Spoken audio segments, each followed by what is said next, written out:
Live from beautiful downtown Bastrop, it's time for the Stage Select, starring Julian, Titus, and Justin Ham. What could this possibly be? Seems a lot like a podcast. Wonder what specifically. Talking about video games. With your hosts, you're in good hands. Not more to say. Now we'll jump right in. So expect the unexpected and more. Now we'll get grooving. Never know who's gonna walk through the door. There just might be some treasure in this chest. Having fun with a special guest. Time for Stage Select. And here are your hosts, Julian, Titus, and Justin Ham. I got nothing. Good. Fantastic. Welcome to the club. Yeah. Yep. Hi, everybody. Hi. Yeah. That's the energy we're bringing to this show, apparently. Yeah, that's good. This is good. Yeah. Cause I got shit to say Yep. this week. That's Julian Titus. Welcome to my world. A lot of weeks. Well, that's Julian Titus. I'm Justin Ham. Hi. How you doing? I'll just do the intro this week, Julian. It's fine. Okay. Welcome to the Stage Select podcast. I don't know what else we say here. What else do we say? Do we say anything else? Is that it? That's the new intro. It's only every week. It's only every week that you hear it. I know, but I tune it out because I hear it all the time. So, you know. Sure. Yeah. No, I mean, you got the gist of it. Yeah, you said the name of the show. You said our names. Yeah, that's the important stuff. Yeah. Yeah. Which is good.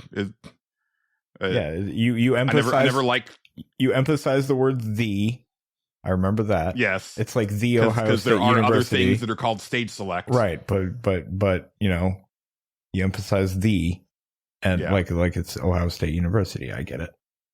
Because there's two Ohio State universities. There's the Ohio State University and there's Ohio State University, but it's still a state university. So they get weird about it. Ohio University. Well, it should just be. There's one that's OSU, and then the other one should just be OU, right? You Ohio would University. think, but really, it just comes down to the Ohio State University is a bunch of cocky pieces of shit. Because you know they got good football and stuff. I don't know. Well, I mean, anybody who emphasizes the "the" is a cocky piece of shit. Yeah, I mean, it's all the state has going for it. Let's just be honest. Like they got that university that people go to, I guess. I mean, you got a meteor strike. We did, and that was sort of near me. Yeah, we heard it from here. It was wild. Yeah, man. I wish that there was somebody in the Ohio vicinity who was playing Final Fantasy VII, right, at that exact moment. That would be pretty dope. That'd be pretty dope. No, yeah, I was at work when it happened, so not very entertaining. But yeah, true story. It did happen, and then people at work weren't sure what was happening because they heard it. Apparently, I didn't really hear it, but apparently other people heard it, and they were like getting calls from everybody was calling people like, did you hear that? What was that? Some people where I worked thought we were getting bombed.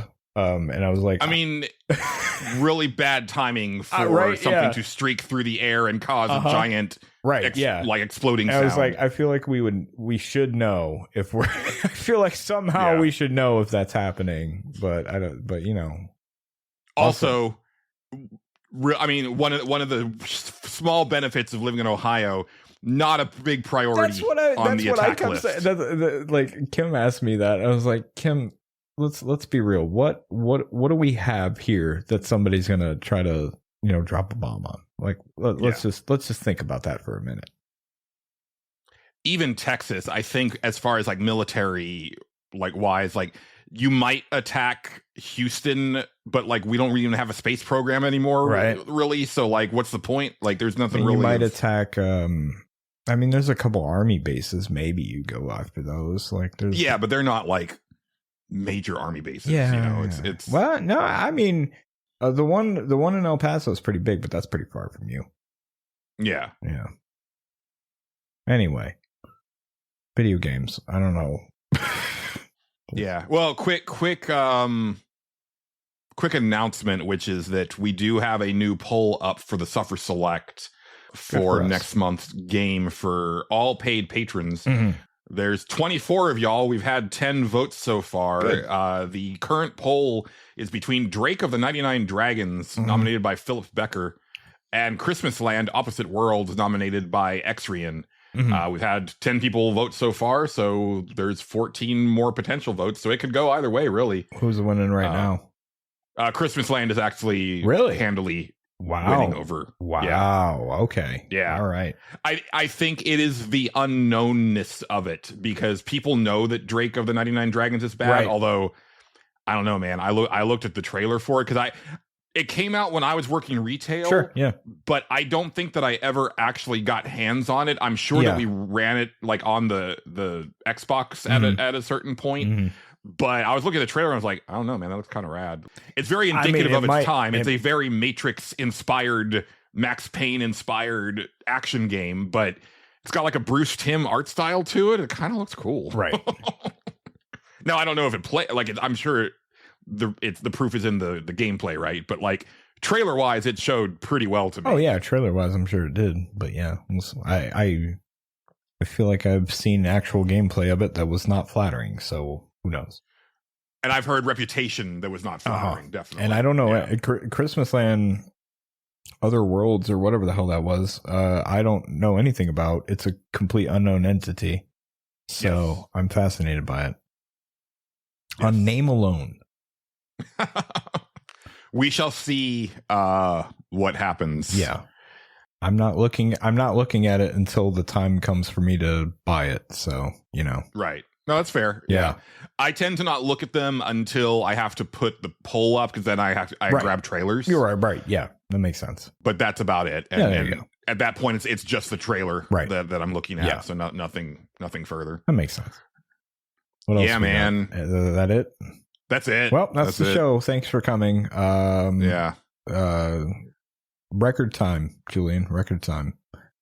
I really didn't get up to much this week. I didn't get up to much new. Here, I'll start. This is funny. I looked into buying a Steam Deck. Guess what? You can't do that. You can't buy one. You can't do that. AI is fucking everybody over. Yeah. I just found out about that. A few weeks ago that there is a mass shortage on. Steam because Decks. Before, if you wanted one, you just went on Steam. It was right there for a long time, that's what I did when I bought mine. It was problem. I was like, the time is coming where I was like, I could kind of use one of those around here. Actually, there's a couple things here and there that I would want that for. And then I looked into it, and it's like, no, you should just erase that from your brain, because that's not happening.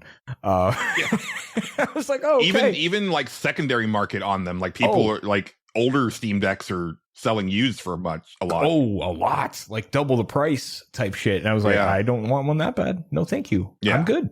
I don't need it that bad. Yeah. So that was the thing. I thought about getting myself a PlayStation Portal. I considered that option. I even looked into the Xbox handheld thing just to see if it would, but I was like, this seems pointless to me.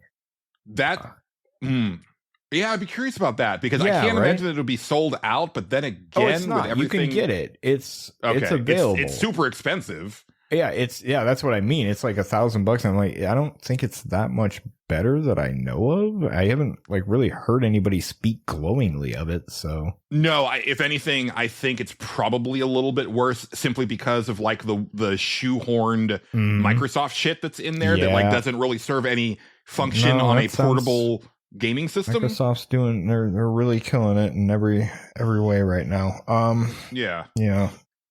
And it worries me when they said that the new hardware they're working on, the next gen Xbox, is going to play Xbox and PC games. Because on one hand, I thought that was the direction they would be going, but I also thought there's no way they're going to allow Steam, the Steam marketplace on an Xbox, because Steam has porn games on it, and there's no way that you would want to have that headline of porn games on the Xbox. Yeah. But then I worry that it's it's actually just going to be more of just a really expensive PC that doesn't do most PC things, but somehow still automatically logs into Teams every time that you turn it on. Oh yeah, why wouldn't it do that? Yeah. I also saw a demonstration of the Copilot Assist at GDC for Xbox, and fuck off. Nice. Oh yeah. Man, it's so bad. Right. I haven't really, I don't mess with any of the AI shit, so I am not familiar with how it works. Mm-hmm. Like, I understand the concept of it, but I've never really seen it in action. And so it was like someone playing like Forza Horizon. It's like, so the question is like, hey, hi Copilot, how do I do like this? It's like, oh yeah, sure, let me help you out with that. Well, I'm looking at your tires, blah blah blah, and it seems that you're doing this and this. What you really want to do is this, and then if you tweak this just so in the back, you're gonna get this much, blah blah blah. It's like all like conversational and like friendly style, and it's like, I hate it. Yeah, I hate it so much. Yeah, we want the robots to do that. That's what we're into now. They advertised Alexa like that now. If you didn't know, it's a whole thing. Well, okay, I thought I was going crazy, and maybe I did. Maybe I saw this wrong. But when me and John went to go see, I think The Bride, we were walking in during an Alexa commercial with Chris Hemsworth. Okay, yeah, I'm pretty sure that's it. I wasn't paying close attention, but I felt that the gist of it was that Alexa was doing all of these things that he didn't want her to do of her own volition, including stuff that was like super dangerous for him. And I was like, why is your marketing campaign literally the thing that we're afraid of with like actual AI? I don't know if I've seen that one. I feel like I did, but I wasn't paying attention because my mind blocks a lot of commercials out. But the one I remember seeing so far is I think it's Nikki Glazer or whatever her name is. She like Alexa wakes her up and she didn't wake up in time or something. So they told her Alexa to roast her if she woke up late. So Alexa gets all fucking sassy with her and shit. And I'm like, this is stupid as fuck. I hate this. But here we are. Yeah. Anyway, can't buy a Steam Deck. Can't buy a Steam Deck. Can't do it. Not going to be able to buy really anything, honestly, that requires RAM. No. It's just hang tight pretty much. I mean, yeah. I'm super worried because like the podcast laptop has been doing weird shit for like the last handful of months, and I'm like, what is it? How is it that Jacob Washington goes? Like when isn't there something he's like, there we go. Well, yeah, like that. I can do a pretty good impression of him. So yeah. I haven't talked to him in a while. I think he's just having a nice retreat somewhere, probably for a little while. He's just hanging out in the mountains. There's not a lot of like cell service up there, and sometimes, he just gets, him and Craig, they just get caught up on some wild adventures, and that's what they're doing for a little while, Yeah, I figure, they're probably either like doing some sort of swap meet type thing, or Craig messed up the lawnmower they again. Might be really hard at work at putting together a new version of classic car shows. This seems very specific. Yeah, no, you didn't hear about that? They're gonna make their own classic car show with like cars from like the 90s. Oh, okay. Yeah. So like, wow, that. Well, Julian, I mean, if you think about it, listen. I get it. Yeah, I get it. Yeah. I mean, I just don't really associate 90s with classic anything. Whether you like it or not, a 1992 Toyota Corolla is a classic car now. All right, whether you like it or not. I suppose. I feel that it doesn't have the staying power or like longevity of like a 52 Chevy. I think you're really doubting the 1991 Toyota Corolla, Julian. That's all I'm saying. I am. Yeah. I cop to it. Yeah. Well, you'll have to talk to Craig about that. Yeah. He bought one. I don't think I've ever actually spoken to Craig. I've only spoken to Jacob. Yeah, he's he doesn't talk to a lot of people. I don't think I've really ever talked to him. It's just Jacob tells me all that stuff. It's fine. Sure. Yeah. This whole thing. Craig is a man of mystery. He is. Yeah. That's how he rolls. So you tried to buy a Steam Deck. I tried to buy a Steam Deck, didn't work out. What else did I try to do? I feel like I did something other than that was video game related. I wondered when I looked at that DLSS thing that they were trying to market that was just chock full of fucking AI or whatever. It looked really fucking weird. I was like, oh, this is a mess. This is not great. What else did I do? I feel like there's something, but I'm forgetting it, so it probably wasn't very important. I played WWE. That was about it. I didn't really even play it. I just looked at a lot of menus and did a lot of photo editing, and then sometimes would play a match and be like, oh yeah, that works. Good. Or no, that doesn't work. I gotta change his hair. That's it. Yeah. That's what I did. Real exciting shit my way. I watched a lot of movies, but we'll get to that later. Yeah. I was in a weird spot because I fizzled out on my second playthrough of Resident Evil Requiem. Mm-hmm. I was already like a good chunk of the way through it last time we recorded, but I was playing it again on normal, but just with the ink ribbons turned off and kind of, learning the game a little bit better as far as like, okay, like here's stuff that's more optimal for if I'm trying to like shave some time off and because like eventually like there's I want to do I think the play is to do a lot of the toughest trophies on casual, but one of those is beating it in under 4 hours, and that's still gonna be like, that's still tough. Yeah, because like I clocked in at like 11 and a half hours on the first playthrough, and I think I'm currently at around the halfway point of the game, maybe a little bit past the halfway point, at around 3.5 hours, I think, on the second playthrough. So lopped off a big chunk of time. Yeah. And then also what you do on casual is you also try to like pair it up with not using healing items or not crafting as Grace. Right. And so there's like entire sections of that care center as Grace that you can just not even go to. Right. If you're not dealing with that stuff. Because it's like, there's no point in me grabbing the blood collector or doing the blood analyzing, which means there's no point. Like, that's literally all that room is for. So it's like, okay, I don't have to go to that entire wing of that floor or whatever.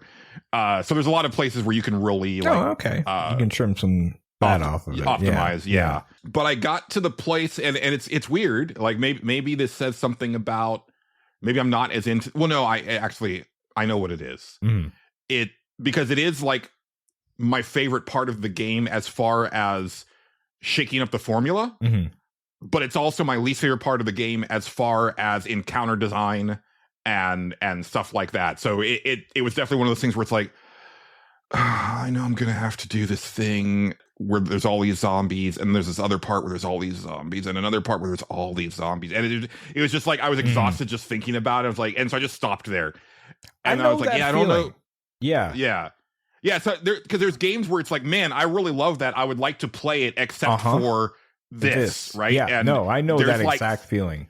There's like 4 of those in Resident Evil Requiem. I love Cyberpunk. I played through it like 4 times now, but there are certain side quests in that game that I just like. I don't want to do that, and there are even like main quests where I'm like, oh right, I have to sit through this now. Oh, that sucks. Like anything, like it's funny.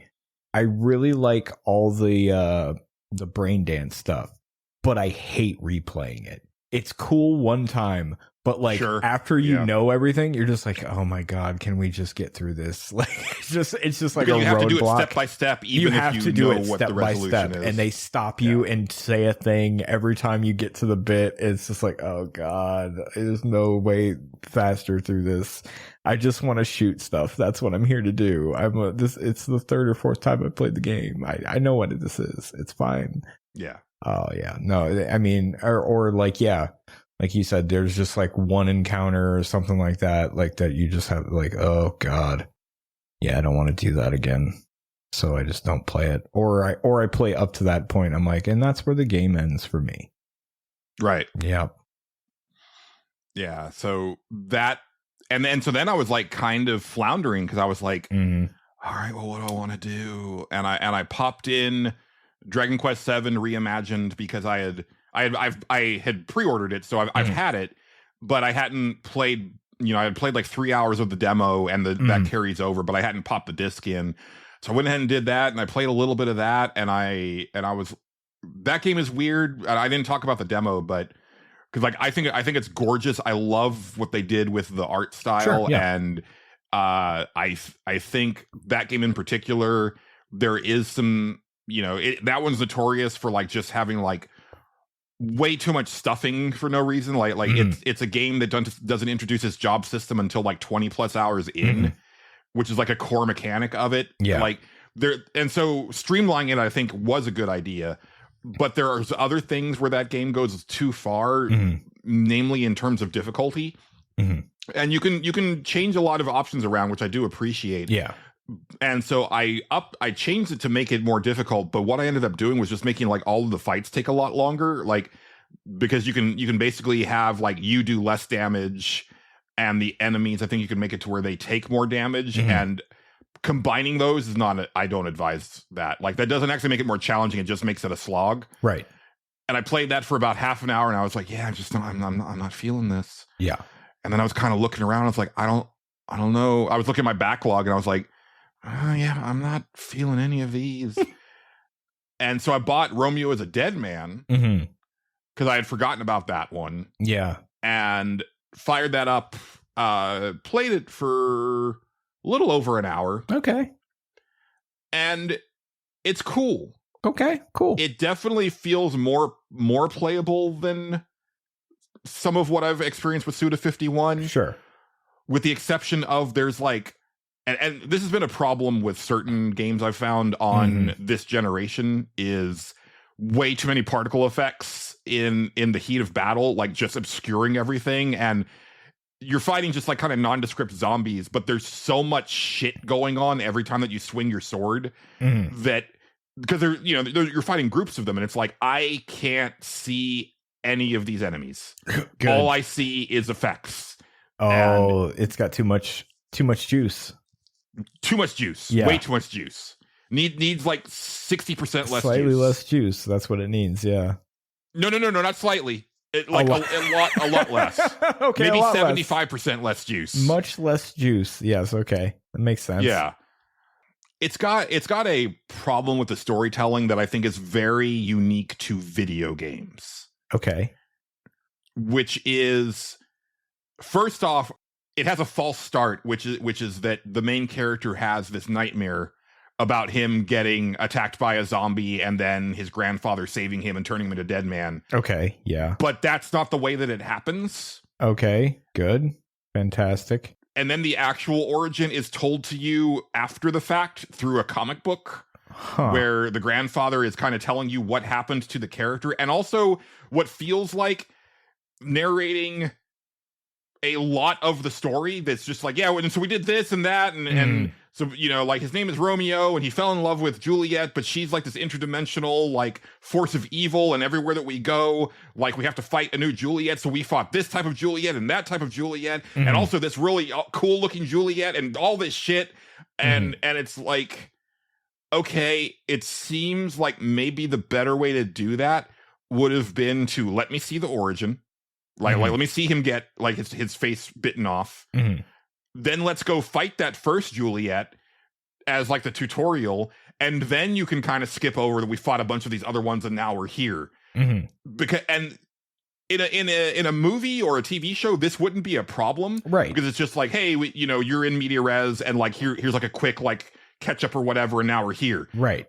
But in a video game where you have mechanics that have to be taught to the player, aka the character, it's like, why is he learning all of this stuff now? He's been doing this for what appears to be like months, and he knows these characters, and yet when you go talk to them, they're introducing themselves as if he's just met them, and it's just like this really weird, awkward way of telling the story, and especially because there's so many different methods of telling the story, which I also had a problem with that in the Bayonetta games, where it's right. All right, here's like a normal looking cutscene, but then here's this weird thing where like nobody's moving, but it's the in-game graphics. And then here's this other thing that's kind of more art based. And I don't know why you couldn't just like pick a storytelling method and stick with it. Well, they didn't want to. Yeah, I mean, part of it I'm sure has to do with budget, right? Like they're cutting corners everywhere they can. But it just was a weird way to start that game. I like the vibe of it. I think it is really wacky and it plays well, which is nice. Like I was worried about it like feeling really janky, but it doesn't feel janky. That's good. That's something at least. But I've only played it for about an hour. and like that's all I've done with that so far. I've been very sleepy. I've been sleeping a lot. Well, sometimes you sleep. It happens. Sometimes you need a break. Sometimes you want to go where everybody knows your name. It's the whole thing. You never know. Yeah. I think I probably have like some deep health issues that I'm ignoring because I don't have a doctor. It's probably part of it, but that's possible. You know, what are you going to do? Yeah, what's to be done? Excuse me, gentlemen. Oh, hey, Kara. Hi. This is Kara. It is time for Richard Harden's performance review. I will send him in.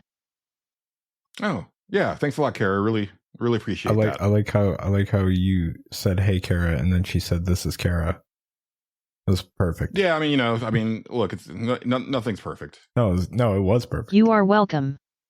As always, it is my pleasure to be the AI assistant for the greatest video game variety show based out of Texas. That records on Fridays. Right. And has been running for 2 seasons. Thank you for telling us about the show. I appreciate that. Oddly specific. Yeah.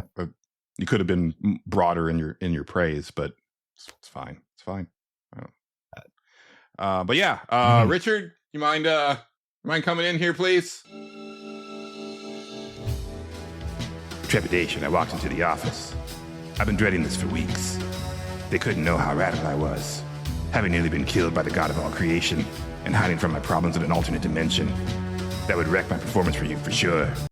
You guys wanted to see me? I mean, so you've been in another dimension, huh? That's cool. Well, yeah, I told you about that, Justin. He was hanging out with Bing Bing in the portal. Well, I mean, you just said it, so, you know. I didn't say anything. What are you talking about? Well, anyway. Richard, did you spit in this water?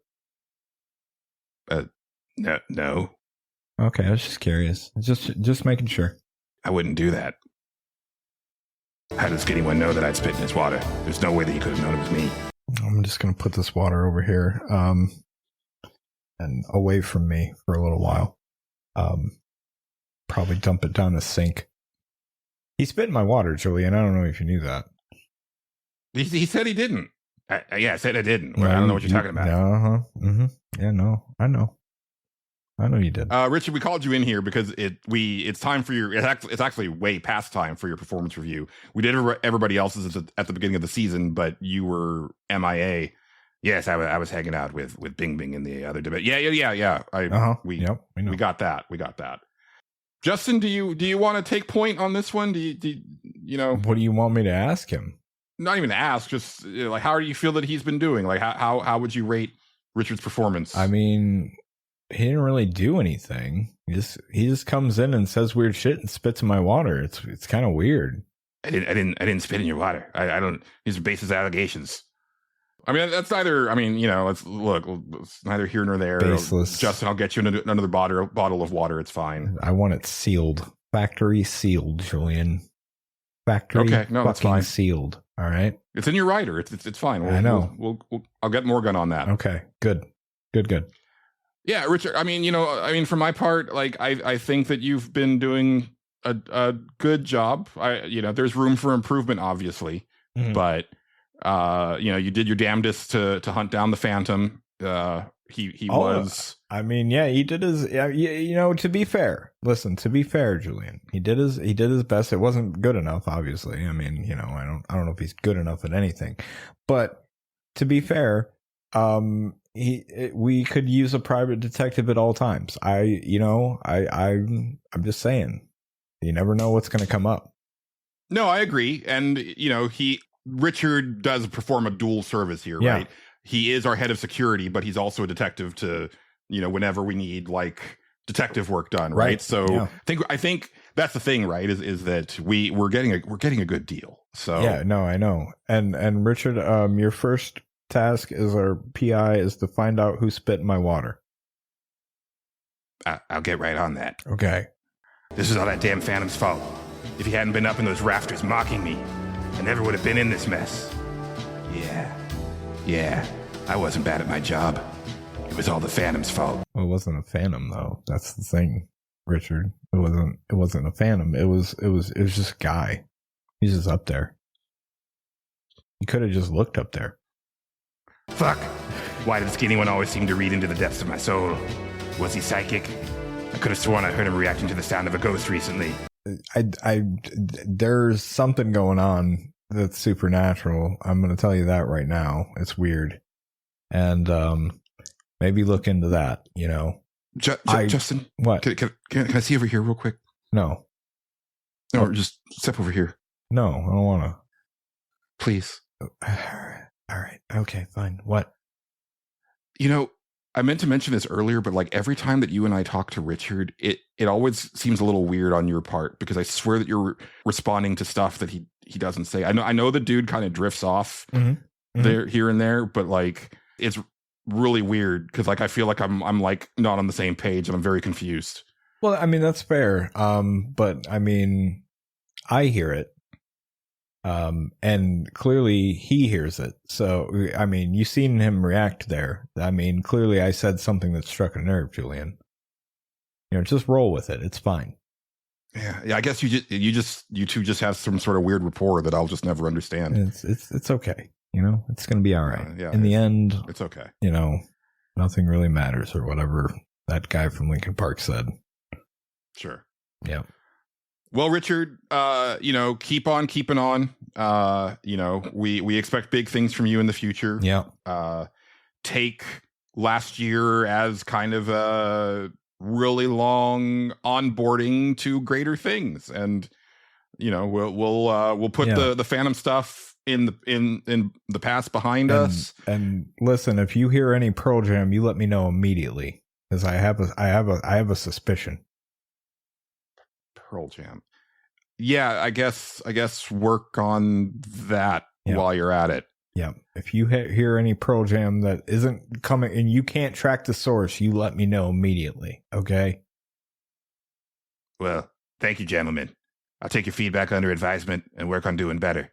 Now that the Phantom has revealed himself, things should calm down a bit. Yeah, I think so too. You should probably you know, go say hi to Lloyd actually. Just kind of bury the hatchet, but we'll go ahead and turn you loose, and we'll talk to you later. All right, thanks, boys. I'd survived another day at the stage select, but I still wasn't convinced that the Phantom was reformed. I needed to find him, and let him know that Richard Harden, private detective, had his eye on him.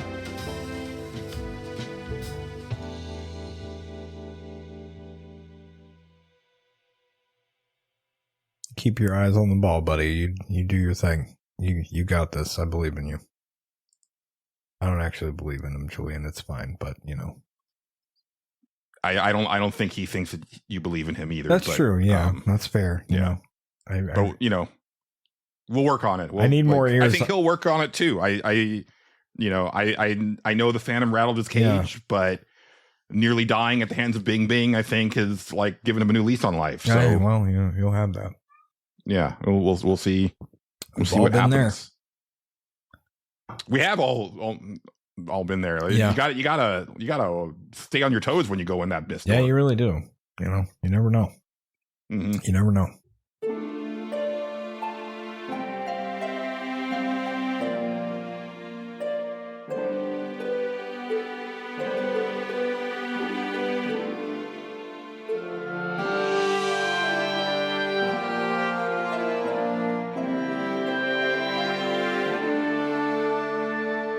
So yeah. So Romeo is a dead man. It's not like that I'm bouncing off of it or anything like that. No. Literally what happened was I bought it, I tried it out, I liked it, and then I proceeded to either sleep or watch movies. I know that feeling. Yeah. But this week was a little bit, actually yesterday was a little bit different. I saw the reviews come through for Crimson Desert, and I had to know. Because okay, here we go. The reviews are very divisive. Yeah. Like there's some 10s in there. There's a lot of 7s, and there's even some 5s, which, to be fair, that's also the thing with Romeo is a Dead Man. There's like a bunch of 10s, there's a bunch of like 4s and 5s, and a handful of like 7s smattered in there. So it's like all over the place review-wise. All right. And, you know, coming off of a year where the 6s and 7s of 2025 ended up being some of my favorite games. Yeah. And also just looking at what Crimson Desert was doing, I was like, this seems like it's my shit. Right. Because I watched one review. Here's the thing. Oh, man. It's bleak out there for video game criticism and opinion. God, yeah, it is. The definition of a review is getting real loosey-goosey. Mm-hmm. So I could tell what happened, which is that influencers and like YouTube first people got the game earlier than your traditional games media. Yeah. And you started to see like early reviews coming out. And I always and they were from like outlets that I was like, I don't know who this is. That's how like, that goes. Yep. I don't trust this person.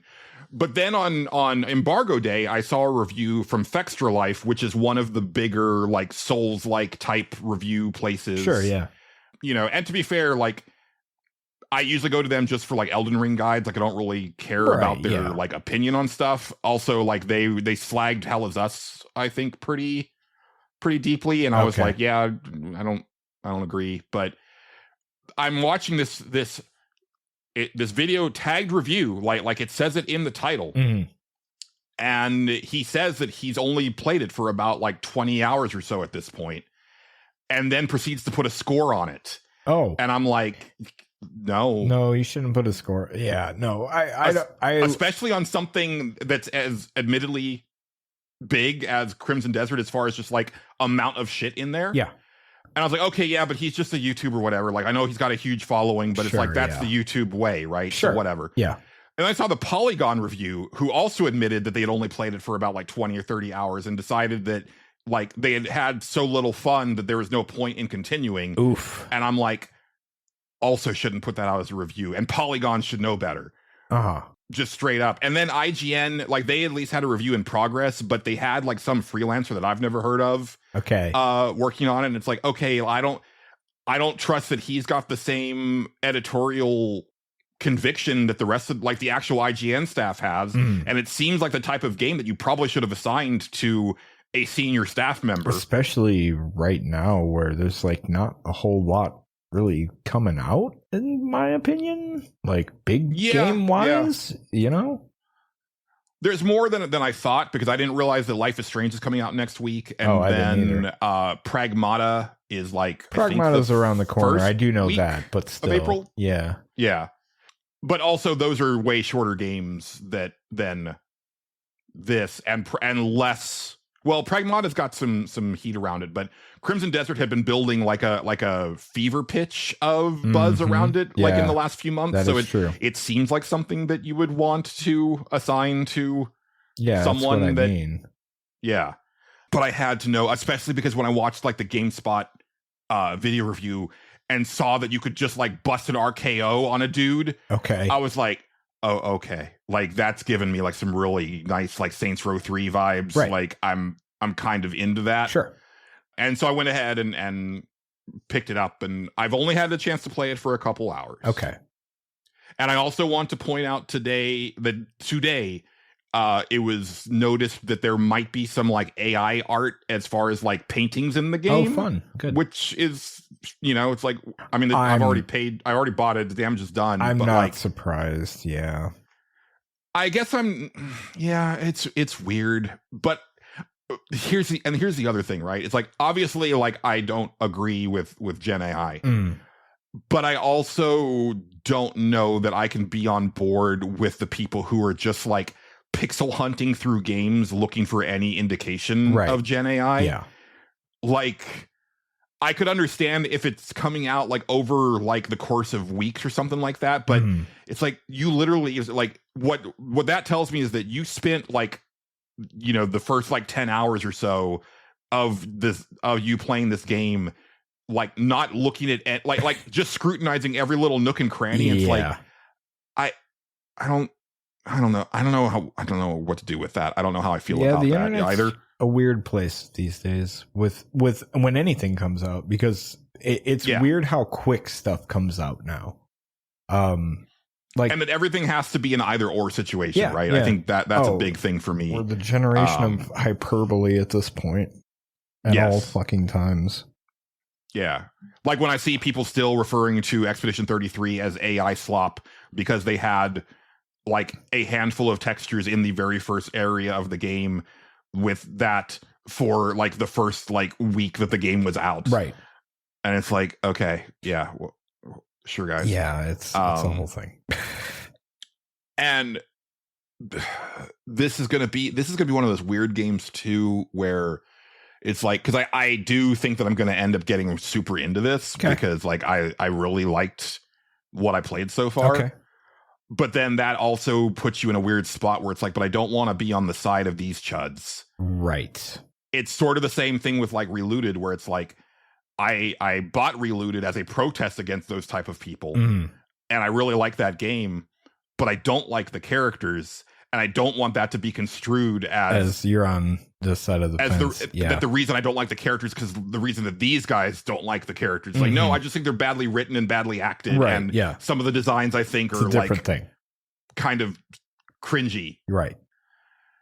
All right. Where to start with Crimson Desert? Yeah, where to start? Because I've seen stuff of it, but I don't really, honest to God, know what kind of game it is. I've heard things like the character switching or something is crazy or whatever. That's an interesting choice because I think it's also pretty deep in the game that you get like the first. There's like two other characters to unlock. Yeah, and that's a weird thing to be able to do in a game that feels more like a Zelda or a Witcher game, where it's like you are this person going on this journey and doing all of these like bizarre, like, you know, ranging from like typical RPG quest things to mundane slice of life things to wacky hijinks, right? Like there's a lot going on in this game.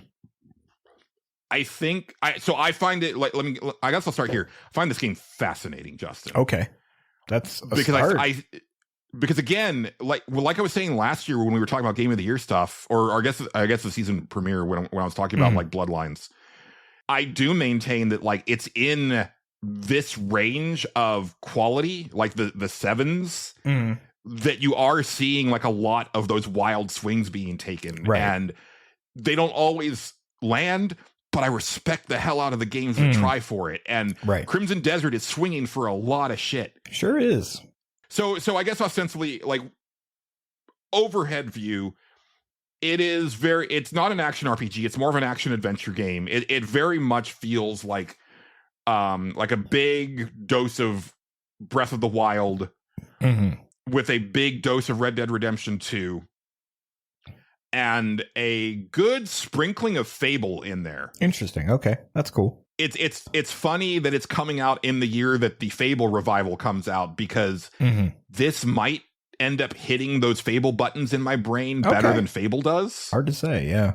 Because I haven't really been jazzed about what I've seen with the new Fable. When they like showed actual gameplay this year, I was like, I don't know, man. I think you're taking out a lot of the stuff that I really loved about this game, and you're putting in some stuff that I didn't need, like photorealistic characters. Like it's like that's just Richard Ayoade. That it's just him in like a nice beret. It's I don't think I needed that for Fable. I really like the exaggerated art style of Fable, but that's neither here nor there. But there is some of that, because like you play this guy named Cliff, who's like part of this, like, I don't know if they're mercenaries or if it's just more of like a war band called the Greymanes. And they get what appears to be betrayed and then like ambushed at their camp, and you get straight up murdered good. To quote a line from Robert Downey Jr. in A Scanner Darkly. Right. And you wake up in this weird place, and it's interesting. This is another weird way of telling a story as well. Like just like Romeo is a dead man, because you wake up in this weird temple type thing, and it's obviously sci-fi. Like it's like the type of tech that this world doesn't have. And you do some tutorial stuff there, kind of like locomotion stuff. It tells you how you learn how to jump, you learn how to dash, you learn how to crouch. And then you wake up and you've been like nursed back to health by this villager, and they don't really explain where you were. I think that's about to be revealed in like the next part, but that's like a really interesting choice.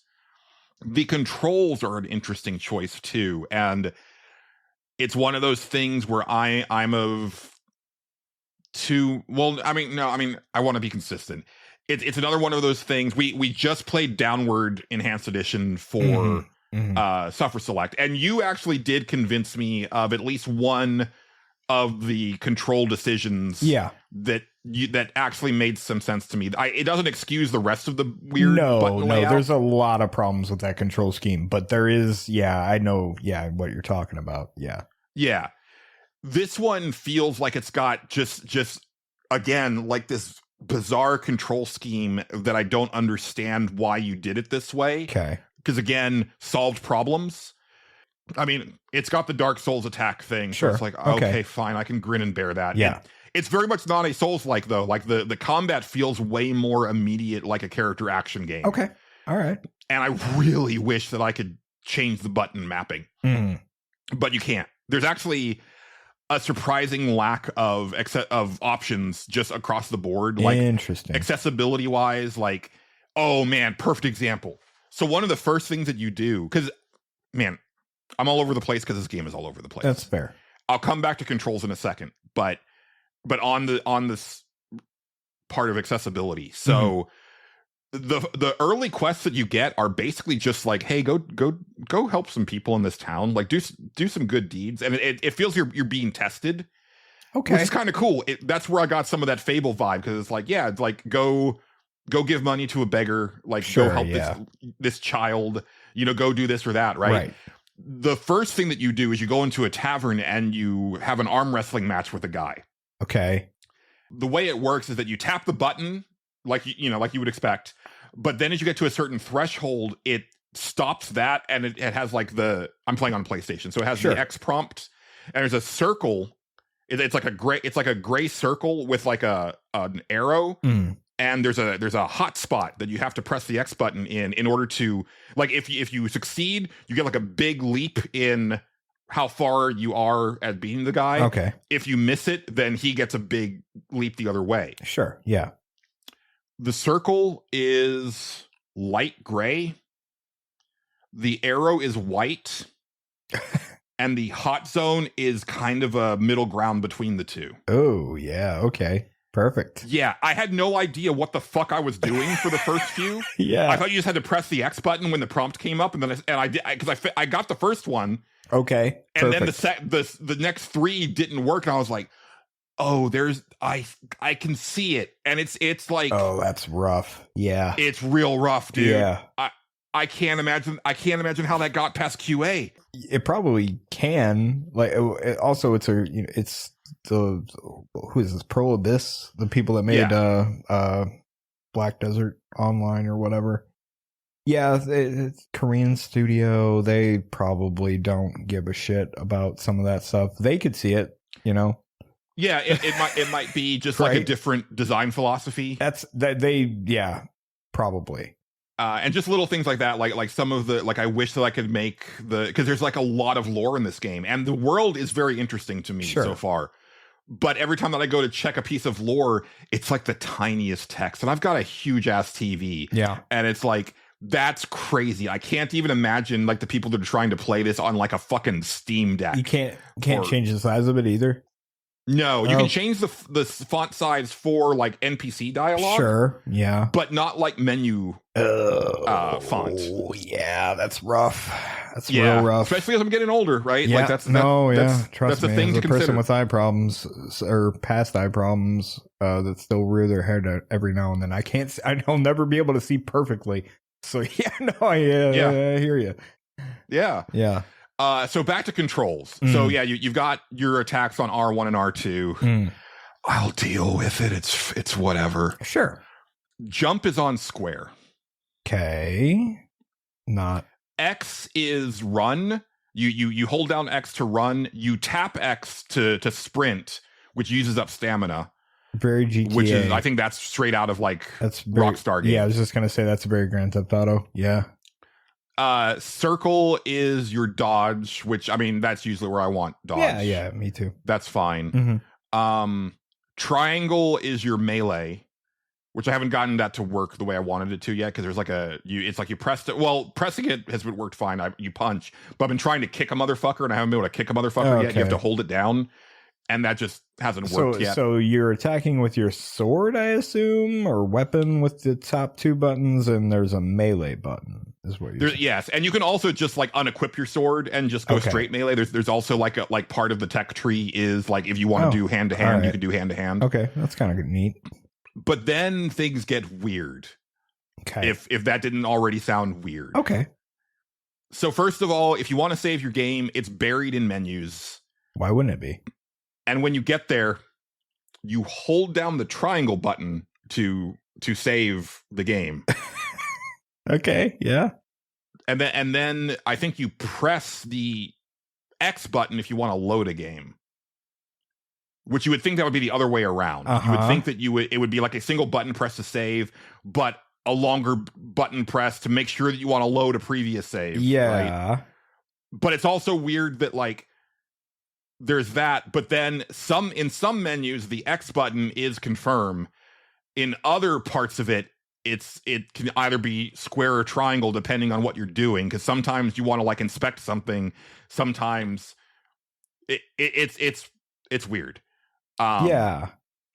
Like for example, that I found like the bounty board, and there was like a couple quests on there, and this is really cool because like it feels very immersive where you press the button to grab the poster off of the board. Sure. And then you hold down the L1 button to focus in on it, because that's what you do to like inspect something that you're holding. Neat. Yeah.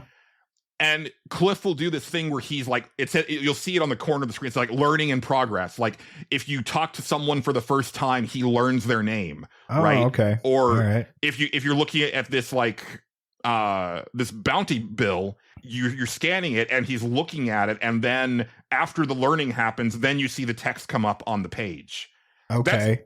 That's kind of rad. Yeah, I was like, that's cool. But then if you want to refer back to that quest, it doesn't show up in your quest log. You have to go into your inventory and then inspect that bill again, and then press and hold L1 again to look at it.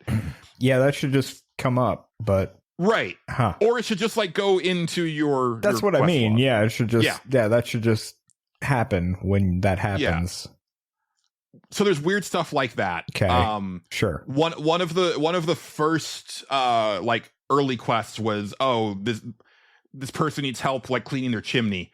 And so there's a lot of people that are complaining about like how boring the game starts out. I'm eating this shit up because there's a silliness to it. Sure. Like yeah. The husband falls off the roof and the wife is like, oh, he's faking it. He always does this every time there's work to do. Yeah. But you agree to help, and he's like, oh, thanks. Here's my broom.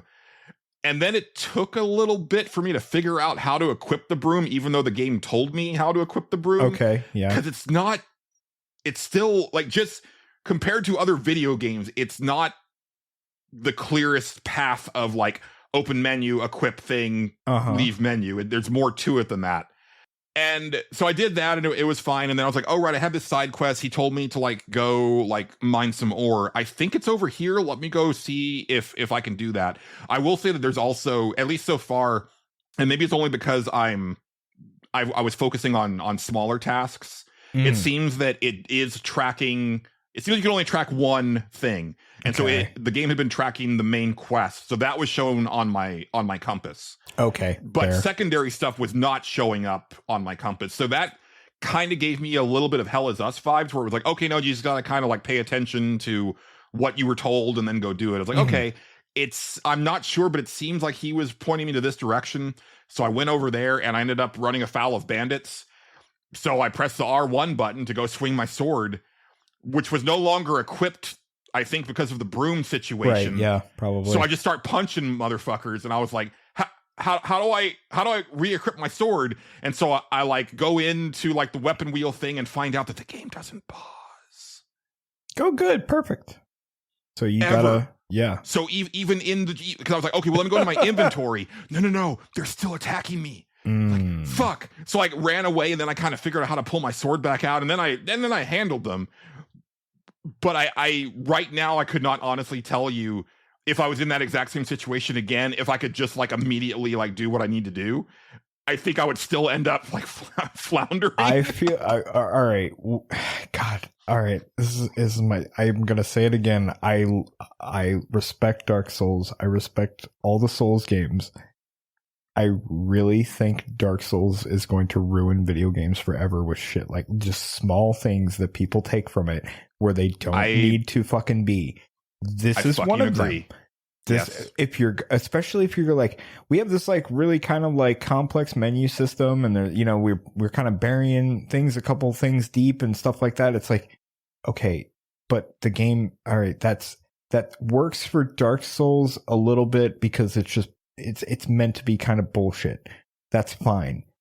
Right. We can all. It's also way slower pace than what this game is. Yeah. Right. Like this game, like the battles are frenetic, and you're not going into something in Dark Souls without like a weapon most of the time. Like what you're going in with something equipped. Like this is something where if you walked into a Dark Souls fight and all of a sudden you punch a dude, that's because you fucked up. Last time you were you messing with your that. weapon. Like you messed up. Something happened. You know, like or you fucked up, and now you're just gonna have to be like, oh, whoops, I that was a total brain fart. I'm gonna have to do the whole thing again. No problem. Whatever. Yeah. This is a different thing. This is not. It's these little tiny things like that, like the no pausing thing. Like, oh, we love that the game doesn't pause. It's like you're burying these things in these menus. You don't fucking need to do that here.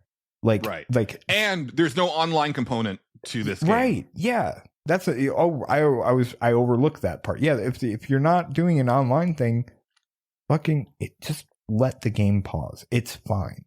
If you want to, you know totally what? Agree. I'm even fine with like, hey, give people the option up front. Like, hey, would you like the game to pause when you go into menus? If not, you can toggle it on and off or whatever. I'd be cool with that. That's fine. Because I don't, me personally, I'd always go for the like, no, I want to pause it. That's cool for me. But you know, if other people are like, no, I'm hardcore, I don't want to pause. God bless. That's cool. You know, it also adds, you know, different elements of the game. I get that. But like, no, it's these subtle little things that everybody is taking from those games that they don't need to fucking take. Like, yeah. Ooh, we're going to hide all of our lore in these weird places and not tell you anything. Right. Like, it works for those games. That's what they do.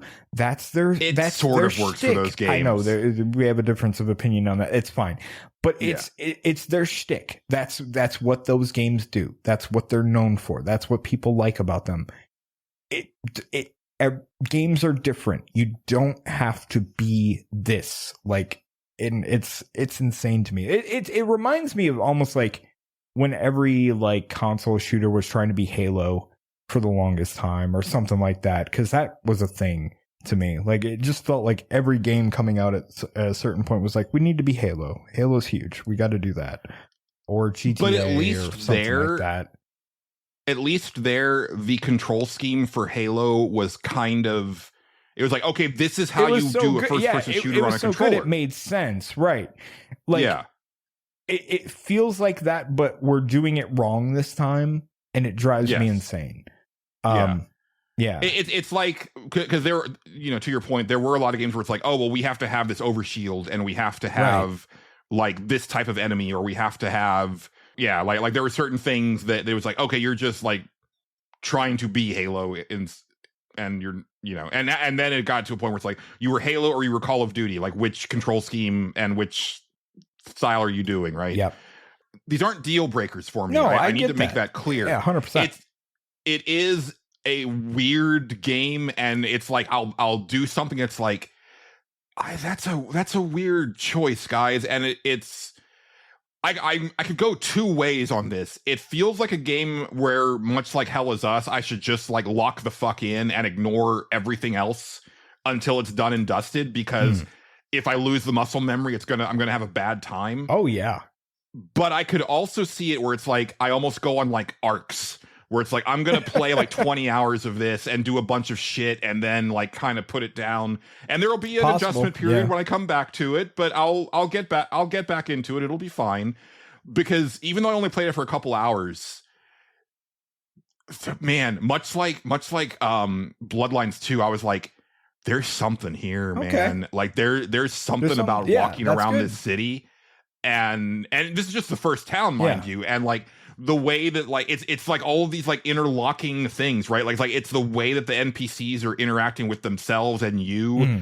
The fact that it does have that like Red Dead thing where it's like if you start knocking people around like carelessly, like they're gonna say something about it. It's not a game where you can just like, you know, shoulder past an NPC. Like they're gonna have a problem with that. Yeah. And like, yeah, I'm giving copper to every beggar that I see, because it's like, you know, I just feel like I should do that. There's like a whole reputation system for different factions of people, and then there's like the cooking thing, and I got my pick to do mining, but I know that like you can also like go help the blacksmith with shit, and like you can go fishing, and like there's all sorts of like crazy systems that you can get into if you want to. But I think the thing where I was like, oh, this game might be cooking, because it did give me a tutorial about inspecting like certain items, and I was like, you help a beggar and he gives you something. He says this'll be important at a certain time when we meet again. Okay. And it's just like this like crusty looking key. But then I got that prompt, and it wasn't immediately when he gave me the key. It was like I went to do other things, and the game was like, hey, certain items might have other things if you look at them closely. And so I'm like, huh. And so I go into my inventory and I inspect the key. And as I'm looking at it closely in my hand, all of the grime magically comes off of the key, and it looks like a very different thing. And it's like, oh, okay. And then that's when I got the next prompt to move forward in the quest. It's like, you should go to this castle. And I was like, that's wild, man. That's pretty cool. Yeah. And then I went to the castle gate, and they were like, hey, man, no, you don't belong here. Look at you. You look like some sort of ragamuffin. We're not letting you in. Right. But there was no update to the quest. And I was like, well, fuck. What am I supposed to do? Right. And then I happened upon a tailor, and I was like, let me look at your wares. And then sure enough, she had like a couple things where like the description is like, this will help you fit into high society. And I was like, well, fucking A, I've got enough money for that. Yeah. Let me buy those. I put them on, and they're like, okay, you look okay. Open the gate. Yeah. And I was like, I'm kind of into this. That's kind of cool. I don't know what to say, that's kind of all right. That sounds pretty cool. Yeah. All right. And like I unlocked like it was like the first thing that I did. So you don't level up in this game. There's no experience points. Your progression is actually pretty interesting. It's equipment based, but also skill tree based. All right. So equipment is pretty self-explanatory. Yeah. You can either enhance your equipment or you just buy better gear, and it's got like different levels to their stats and whatever. The skill tree is based on acquiring these special artifacts, and you use the artifacts to unlock nodes on the skill tree.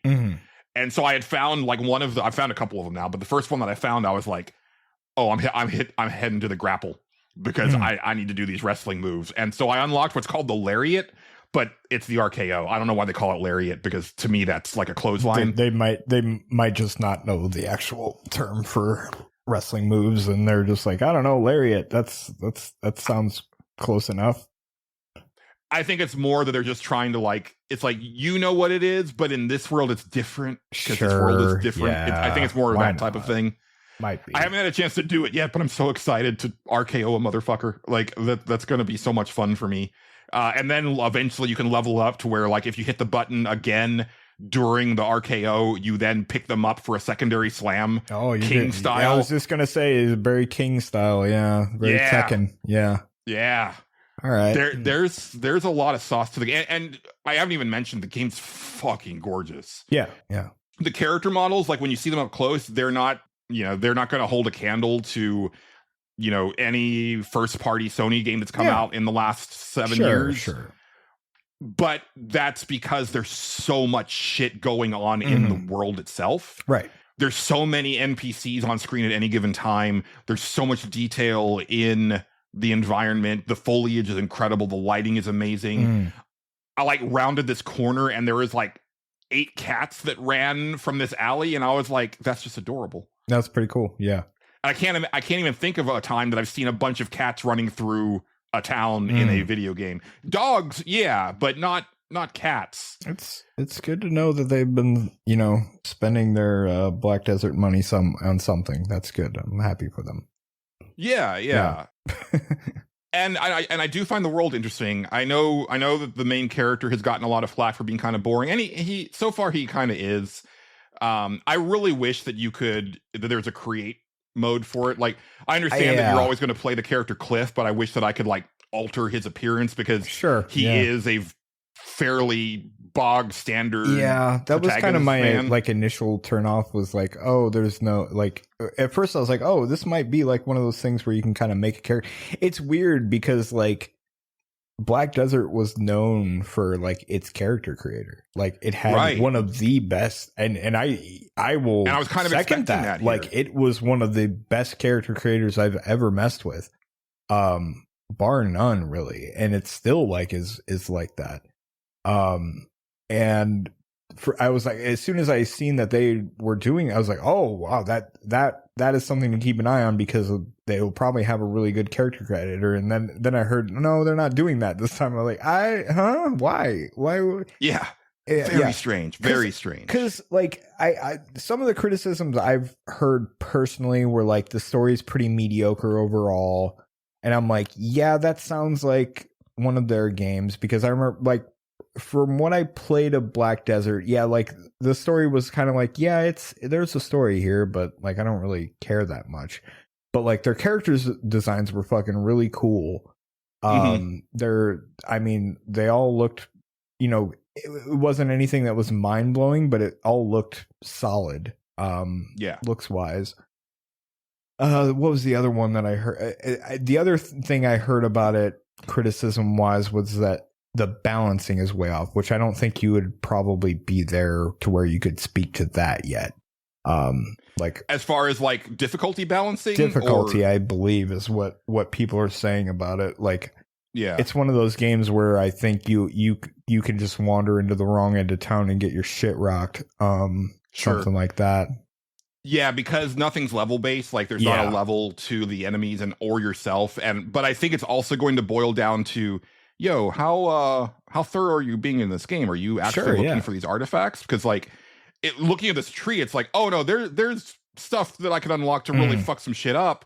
And I've already found a couple of them where I felt that that was going to be a tutorial thing. But it's oh no, I already leveled up 2 of my skills, where maybe other players in that amount of time might not have. Right. So I think it is going to kind of be one of those things where kind of how I felt about Hell Is Us. And it's weird that I've mentioned that twice already, but Hell Is Us was very much what you put into this game is what you're going to get out of it. So if you invest and you are paying attention and you engage with everything that the game has to offer, you're going to have a better time than someone who's just barely paying attention, not really and they're just mashing on the attack button. They're not engaging with any of the deeper mechanics, right? Well, yeah, of course you're not gonna have a good time or be able to engage with tougher challenges when you didn't pay attention to how to mitigate those challenges, right? Right. So yeah, we'll have to see. I need to get deeper in to know for sure. Yeah, that's why I said I don't think you're where you can actually speak to any of that yet. So yeah, we'll see. Because honestly, as I was playing it, I was like, okay, I think all the people complaining about how boring it is, I'm worried that because this is a verifiable thing that our attention spans have been declining over time, especially since 2020. Yeah. And I'm guilty of that too. I've been getting better about I am playing a video game right now. I am putting my phone down. I'm going to play this video game. And again, Hell Is Us was like great for that. And when I was playing Requiem, like I forgot to mention how great that game is with like the 3D headphones on. Yeah.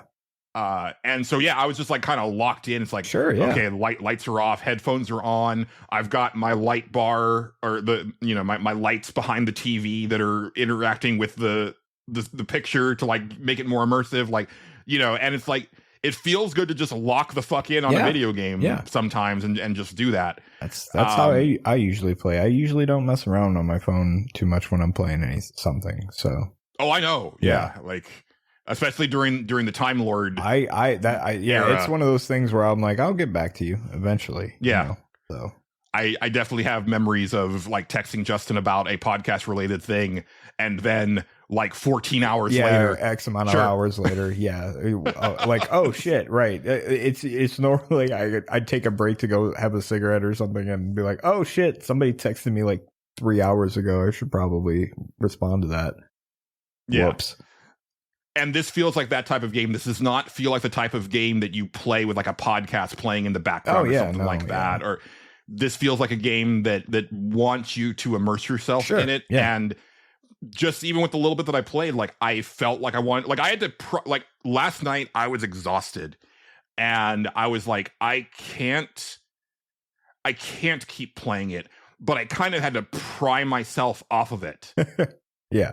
Because I could feel it happening. I was like, if you don't stop right now, because this is a good stopping point. Yeah. If you don't stop right now, you're gonna play until like 1:30 in the morning. You're gonna have a bad time for like the rest of the like the next few days because of work and the podcast. Right. Yeah. Well, that's good. You made me curious in it. I kind of want to try it now. So yeah.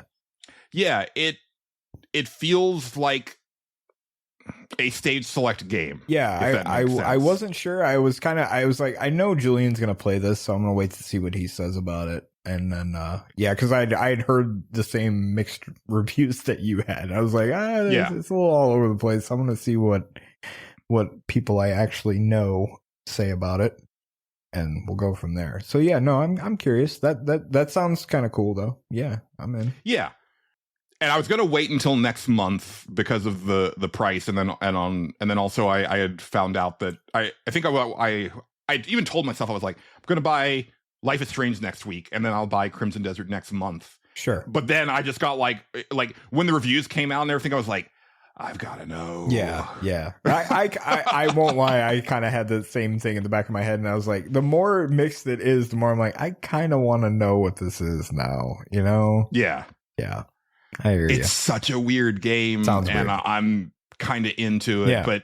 But again, it's like, man, and one of the reviewers echoed what I thought, which is that some of this stuff is just a patch or two away, right? Right. Like, you give me the option to remap my controls, and I'm singing a much different tune, right? Yeah, than I am right now. Because if I can put, my regular attack on X and my hard attack on triangle, and then put my melee on R1, like that works perfect for me. Yeah. Put jump on X's God. Yeah. I mean, decreed. I remember playing Black Desert, 8 aeons ago now, and I remember the combat felt really good, but I don't remember. They didn't have the Dark Souls thing going then. It was a character action ish type game. And it felt fun to play. I mean, until it got like a little repetitive with the character, but then you could, you can make like 6 characters or some shit like that. So sometimes you're just like, oh, let's try this class and see what that's about. And they all played different enough to where it was kind of fun. So let's see how it is. Yeah, man. I'll be curious to see if you check it out, like what you think. Cause I posted on Blue Sky. It was the meme from the Babadook where the mom's screaming, "Why can't you just be normal?" Because I was like, this is what I say to every video game that maps jump to square or triangle. Because like we record this on Fridays. Saturdays is Final Fantasy 14 day with my friend. Yeah, and it's like, why the fuck is jump on triangle? Yeah, why are we doing this? The control scheme you described sounded very inspired by both Dark Souls and GTA. Like it. Yes. Yeah, that run button is like, okay, yeah, that's straight out of. That's the only game I can personally think of off the top of my head that does the sprint on X and tap to sprint and all that stuff. So. Yeah. And Rockstar, not a company that you should be emulating control scheme choices from. Probably not. Like, no. All of their games feel weird to play initially. Yeah. I think Red Dead Redemption 2 feels the best overall to play. But yeah. I think still you're weird. right. Yeah, no, it's still weird though. Yeah, you're right. Yeah. That is the thing that I'm probably the most concerned. Maybe most? No, the thing I'm most concerned about with GTA 6 is them just continuing to go down the simulate life path instead of like, let's just make this fun path like the games used to be.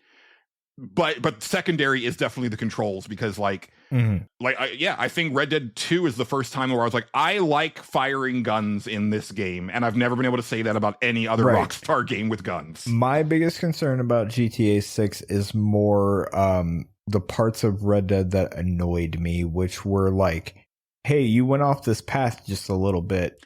That too. Yes. That is what, like, I'm afraid they'll do that again. Because, like, my favorite memories of the old GTAs were, like, figuring out a weird, obscure way to fucking finish a mission from this random rooftop that I found or whatever. Like, that, that shit was fun. And it feels like that should be more, like, you should have more options for that now than back then. I'm hoping that they heard those criticisms from people and are actually going to do something about it rather than, you know, fit their very specific image of how this scene should look and stuff like that, you know, but we'll see. Right. Yeah. And last thing I wanted to say about Crimson Desert, because the GTA talk reminded me, I feel so like if Square wants Final Fantasy to be just like an action open world game, which, let's be fair, 16 was not an open world game, but it was an action game. Right. And then 15 was an open world game, but it wasn't an action game. But if that's where they're going for, this is kind of what I want to see as far as the world goes. Yeah. Because the game when you load the game, it's a lengthy-ish load. Okay. And I did notice, like, you know, when you're transitioning from like, I think when you're traveling large distances, because literally what I did is I stepped through like a portal. Okay. When I ended my session into a different area, that was kind of a lengthy load time, but I think it's because I was going really far away. Yeah. But I've seen from the video reviews and stuff like that, it's like, yeah, there's parts where you just like jump off of this sky palace and like the entire world is below you. Right. And you can see the whole thing. Yeah. And it's all one continuous thing. And it's like, that's it. If we're truly saying no overworld map anymore, which that's been Final Fantasy's thing since 10, right? We don't do overworld maps anymore.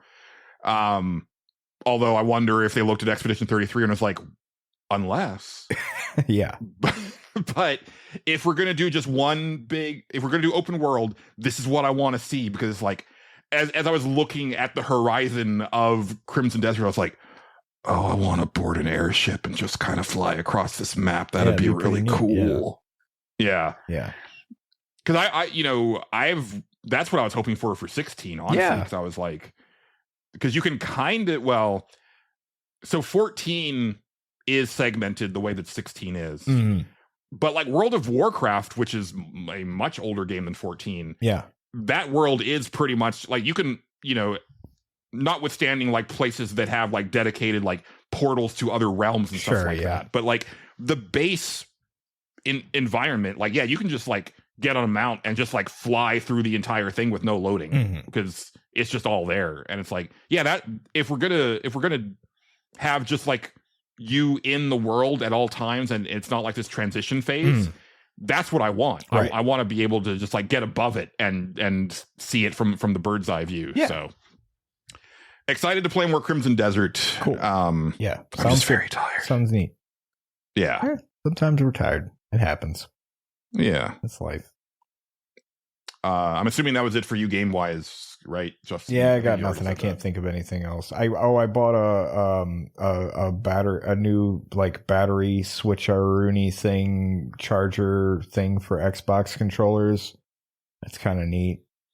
I didn't, because I hate the battery system.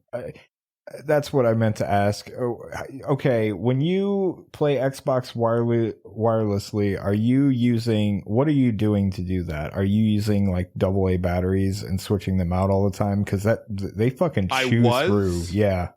But I bought the Elite 2 controller. Right. Yeah.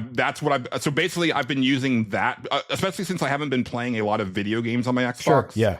It does it lasts a really long time when you're really just doing YouTube and that shit. And the cord is long enough that I can actually charge it while I'm playing if I'm really locked into an Xbox game. But that's probably honestly, with them shoehorning all this Copilot shit into their systems and stuff like that, I'm probably just like buying Fable on PlayStation because they already said that it's coming day and date. So it's like, then why? I'm probably just doing why that. even bother playing it on an Xbox? Yeah, no, I bought it. I bought the controller chargers because I was like, well, I have some stuff on Xbox. I have a bunch of Xbox controllers that I use for other stuff. And you use them for computers. So. Yeah, exactly. Those I don't mind having wired in.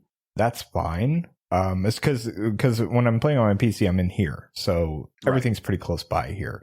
But like, out in the living room, that's more of an issue. So I'm like, I need some. So I bought a little comes with like little rechargeable batteries and shit. And the AA's that I had in there died today, and I was like, it's been 4 or 5 days. So yeah, of course they died.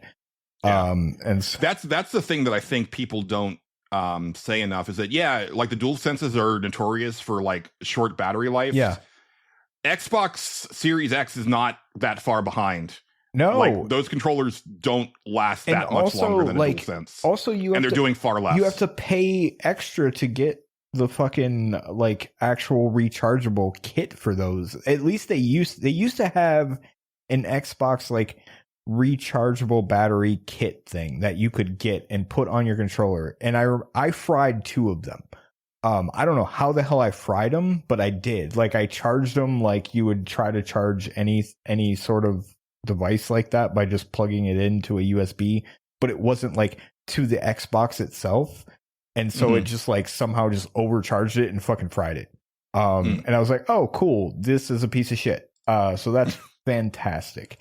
And it costs like, I want to say like $30 or something to fucking do that for one controller. I was like, that's insane. And that was an Xbox branded thing.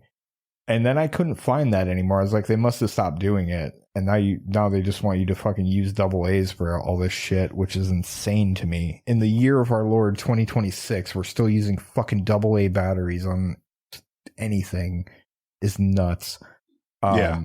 But so I bought these little rechargeable ones, and so far they work pretty well. They just, and it has a fun little glowy light on it, which is nice. It's fun. It's a good time. And I like glowy lights. Yeah. You can change the color. It's nice. It's pink right now. Yeah, it shows you if it's charged and not charged, and I'll see how that works. So far, I've been like, oh yeah, this might be the way to go. So. See how that goes. That's the only other video game related thing I fucking did, other than play WWE games. And that's not worth talking about. Yeah. It's funny hearing you talk about it versus like Giant Bomb and Nextlander, because like I watched the quick look on Giant Bomb, and it's like, I think they might have spent 10 minutes in an actual match. Like they were just like kind of going through all the other stuff. And Dan was just complaining about how bad the game is to play. And I'm like, that's not what Justin's been saying lately. That's because Dan Reichert wants no mercy. That's what he wants. Well, and then Alex Navarro, like he spent more time kind of harping on like a lot of the monetization stuff, which I get, but like he at least did say like, but the game itself is still fun to play, because it has been for the last few years. Like, okay, well there we go. Yeah, but, that's kind of, I'm right there with him. Because honestly, it's like Because I know, especially the way that you play it, right, is that like you're just completely ignoring like all of that monetization stuff because it's like, who cares? For the most part, yeah. I mean, I still want to like unlock the characters that are in it and stuff like that. But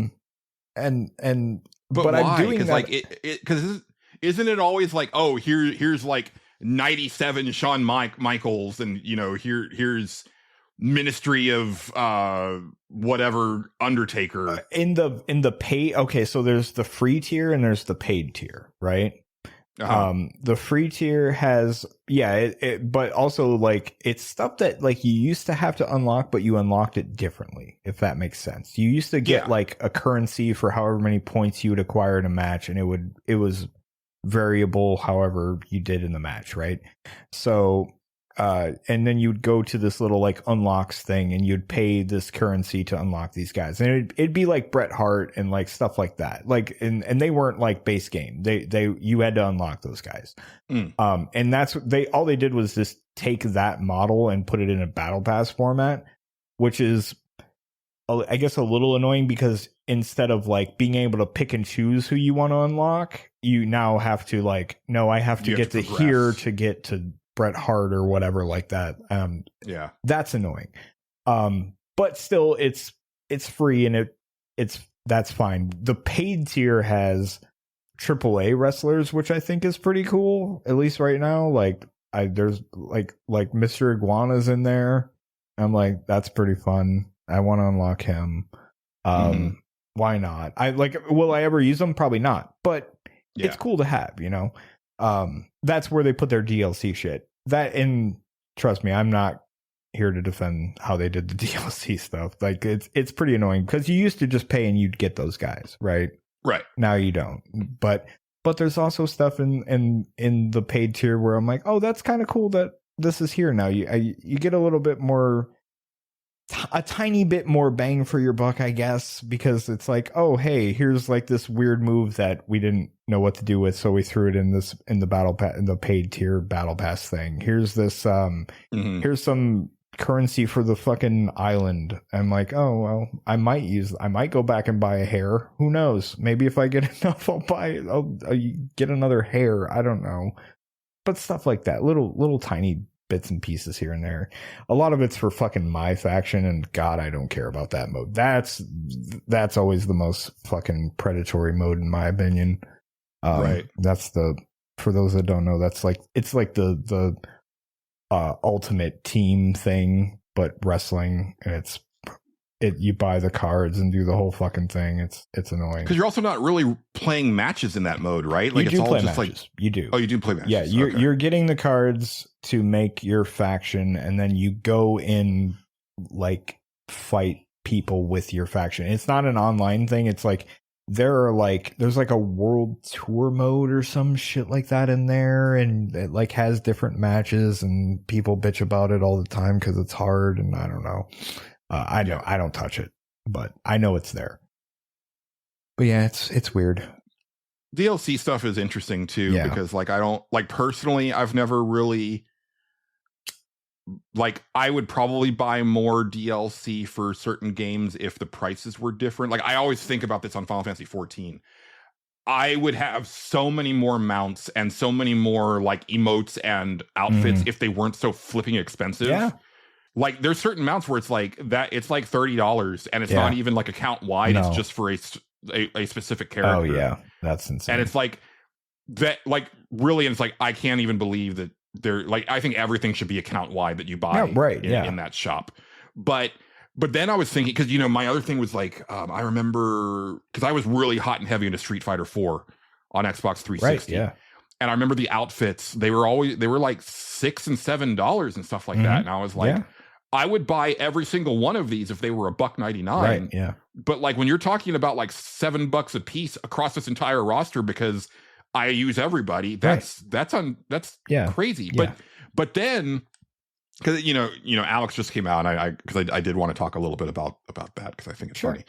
You know, I was thinking about like pricing on DLC fighters in a fighting game, but then I was like, yeah, but they also released Virtua Fighter 4 Evolution, which was like a full price game, and the only thing that it added over Virtua Fighter 4 character. It was like 2 characters, and it was like a $50 game, just like the previous version had been. And yeah, it had like some other like bells and whistles in it, but it was like that's how you used to do it, is like you bought an entirely new game for full price with, you know, a couple, and sometimes it was just a character or a couple two. Of characters. Yeah. Oh yeah. Yeah. Oh, they did so it all the we time. might be a little bit better off in that respect. Yeah. A lot of the time, though, that specific thing was for people that hadn't already bought the game, because a lot of people weren't going to buy it twice, you know, but this was our chance to sell it to the people that didn't already have it or something. I don't know. I mean, ostensibly, but you know, I know that was probably their theory going into doing that. But then, also a lot of people double dipped. Sure, I can attest to that. Sure, yeah, absolutely. My thing was I maybe double dipped. Did I ever? I don't think I did. Because I was broke in those days. My thing became, don't buy the base game, because eventually Ultra Street Fighter 4 will come out, and that's what I would do. I would wait. And that's what I did. I remember I waited. I was like, I'll wait till Ultra comes out, or whatever the big fancy version with all the characters that they're gonna put out. I'll wait for that, and I was usually right to do that. Yeah. Hot take: I prefer Super Street Fighter 4. I don't like the characters they added for Ultra. Yeah. So, but the same characters are in Super though, or in Ultra though, right? They are, but I just don't like having access. It's a weird thing. I don't like those characters being in Street Fighter 4. Okay, I don't understand. So that's funny. That's funny. That's fun. Yeah, I like that. It's like I don't need Hugo and fucking DeCapra in here. No, thank you. Why not? You hear all the hubbub about Alex? You hear people freaking out about Alex? About Alex? Yeah, in Street Fighter 6 this week. Oh no! Why? What's up with him? No, because apparently he married his cousin. Oh, in the story, like canonically married his cousin. Good for them. Good for them. That's great. And I realized that it's one of those things where it's like people are like really out of pocket about it and really like, you know, having conniptions, and I'm just like, I don't know, man. That's like the plot of like damn near every porn game that I've played. Right? Yeah. Even if you're not into that, you can tell that it's a very popular subject in that realm. Yeah, you sure can. And also, like, Japanese storytelling in particular is pretty loosey-goosey about that stuff. So I was just like, yeah, okay. Yeah, they are. Sure. Whatever. Like, that's funny. Does he still do the cool back fist that turns you around and then you can slam them? Yeah. Okay. There you go.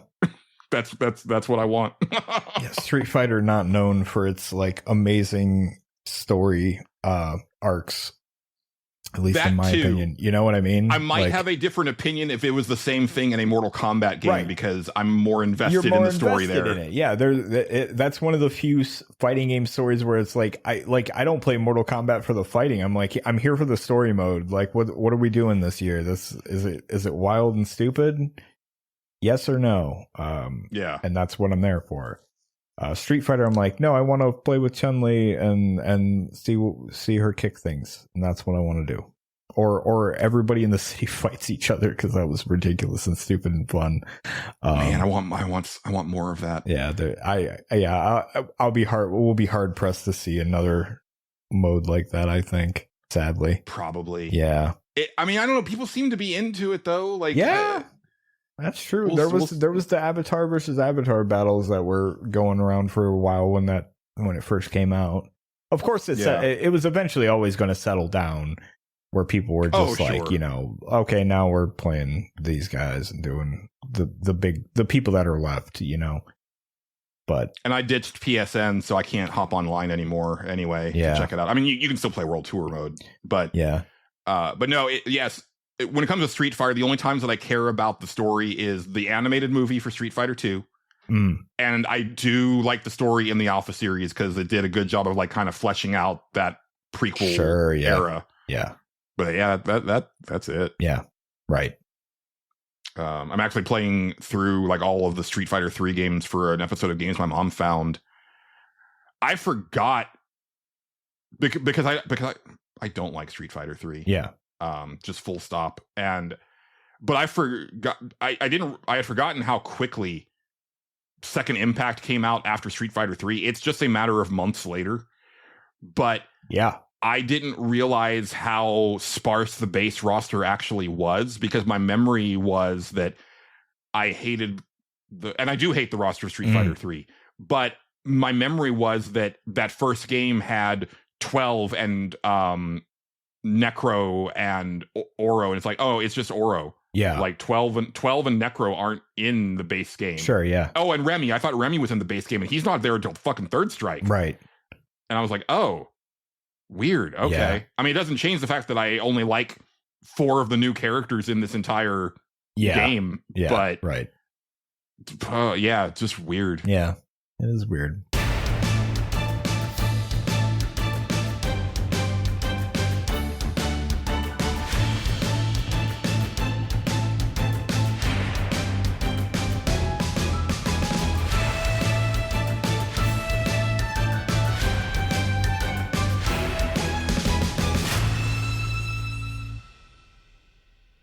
The State Select is made possible through the support and funding of viewers like you. Here are our wonderful patrons. Well, before we move on, Justin, I think it's a good a time as any. I mess that up almost every week now. It's fine. To thank our lovely patrons. Sure, let's do it. We appreciate all of our patrons, but every week we like to thank the executive producer tier. This week we have Philip P.K. Becker. We have Casey Curran. We have X-Rian. We have Xavier Krager. We have Stephen Lobo. We have David Portnov. We have friend of the show, John Gholson. We have Bookie. We have Andrew Wilson. We have Matt Jorgensen. We have Dennis Robertson. We have Raymond Crum. We have Eric Peacock of the Soundtracker podcast. We have Big Baker. We have Game Johnson of Retrofits. We have 60X Self. We have Addy XD. We have Dr. Delicious. We have Bill Tucker of A Gamer Looks 40. We have Blaine Faya. And last but certainly not least, we have the Let's Play Princess of Nerds of Broadcast. I need to add that to the thing. I just know it. But so Justin, I watched the movies. I know you watched the movies. Why don't you talk about some movies? Okay. Do it. Yeah. So we got to fill time somehow. Yeah. Let's see. What did I watch? I watched a bunch of weird fucking movies this week. And I'm going to end on a movie that I was thinking about today that I forgot to talk about, or I talked about super briefly and I'm still pissed off about. So weird movies. What did I watch? I watched a movie called, yeah, let's start with that one. I Saw the TV Glow. It's called I Saw the TV Glow. Have you ever heard of that movie? This is one that John is constantly recommending to me. It's pretty good. And also the Let's Play Princess is very big on. It's pretty good. I had never heard of it. I just kind of seen it on Amazon. I was like, this kind of looks weird. Let's watch this. And we watched it, and it's something. The only thing I think I wasn't high on in it was there's a lot in the beginning stages of the movie. It's kind of a slow burn. And I think it's a little too slow of a burn, at least in the beginning, because there was a point in that movie where it's like, is anything going to happen in this movie? Because like it's kind of a lot of nothing. It's just about this. Have you tried Skinamarink? No. Oh boy, you want to talk about nothing happening in a movie? Yeah. Holy fuck, man. Yeah. I can imagine. I mean, ultimately, when it got where it was going, I was like, okay, this is fucking rad. Actually, this is cool. I'm into this. But like, it took a little while to get there. And there's parts where I'm like, this could have moved a little quicker than what it did, in my opinion.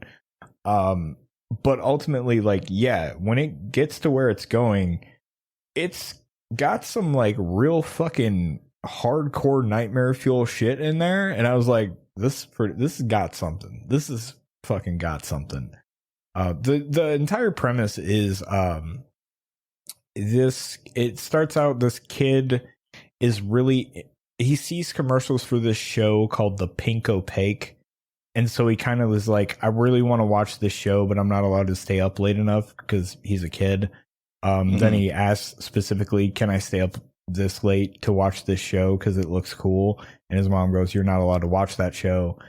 So he kind of finds this girl who's, you know, in high school and who's already watching the show, and like they kind of bond over it. She starts like writing, like she gives him like the episode guide and starts like giving him videotapes of the show, and like he goes to her house to watch it one night and stuff like that, and like he gets into this whole thing. It's like a young adult show, but like it's got some deep lore and stuff like that going on. And then like I won't even spoil it. It just kind of goes from there. And it gets wild. It gets real wild. It's definitely worth a watch. It is. Yeah. I might save that for October, because I have been, you know, what with like going through like Silent Hill and all these Resident Evil games, I'm kind of like really in horror mode, and so, but I kind of want to like get out of horror mode for a bit. So I think I want to save that for later in the year. Like I said, it took a while to get where it was going, but once it got there, I was like, oh yeah, this is some real nightmare fuel shit. And then it has and then like it kind of sprinkles it in, and then it kind of goes back to like seemingly normal, and that starts to become really fascinating, because you're like, it leaves you going like, what the fuck was that? That was really weird. Right. I love movies and games that will do that. Yeah. I saw the TV Glow is pretty good for that.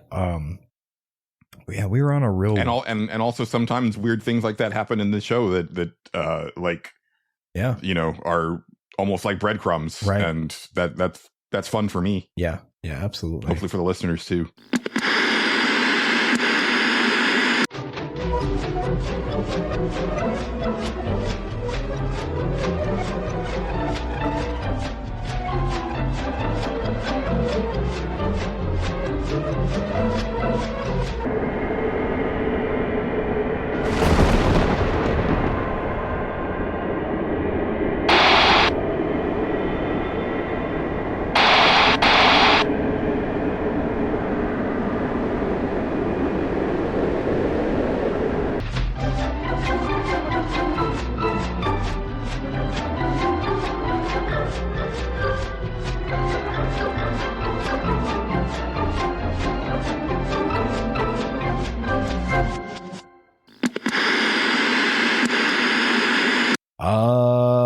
Let's see, what else did I watch? I watched the movie that you may have watched this one. I don't think you have though, because it has Javier Bardem in it.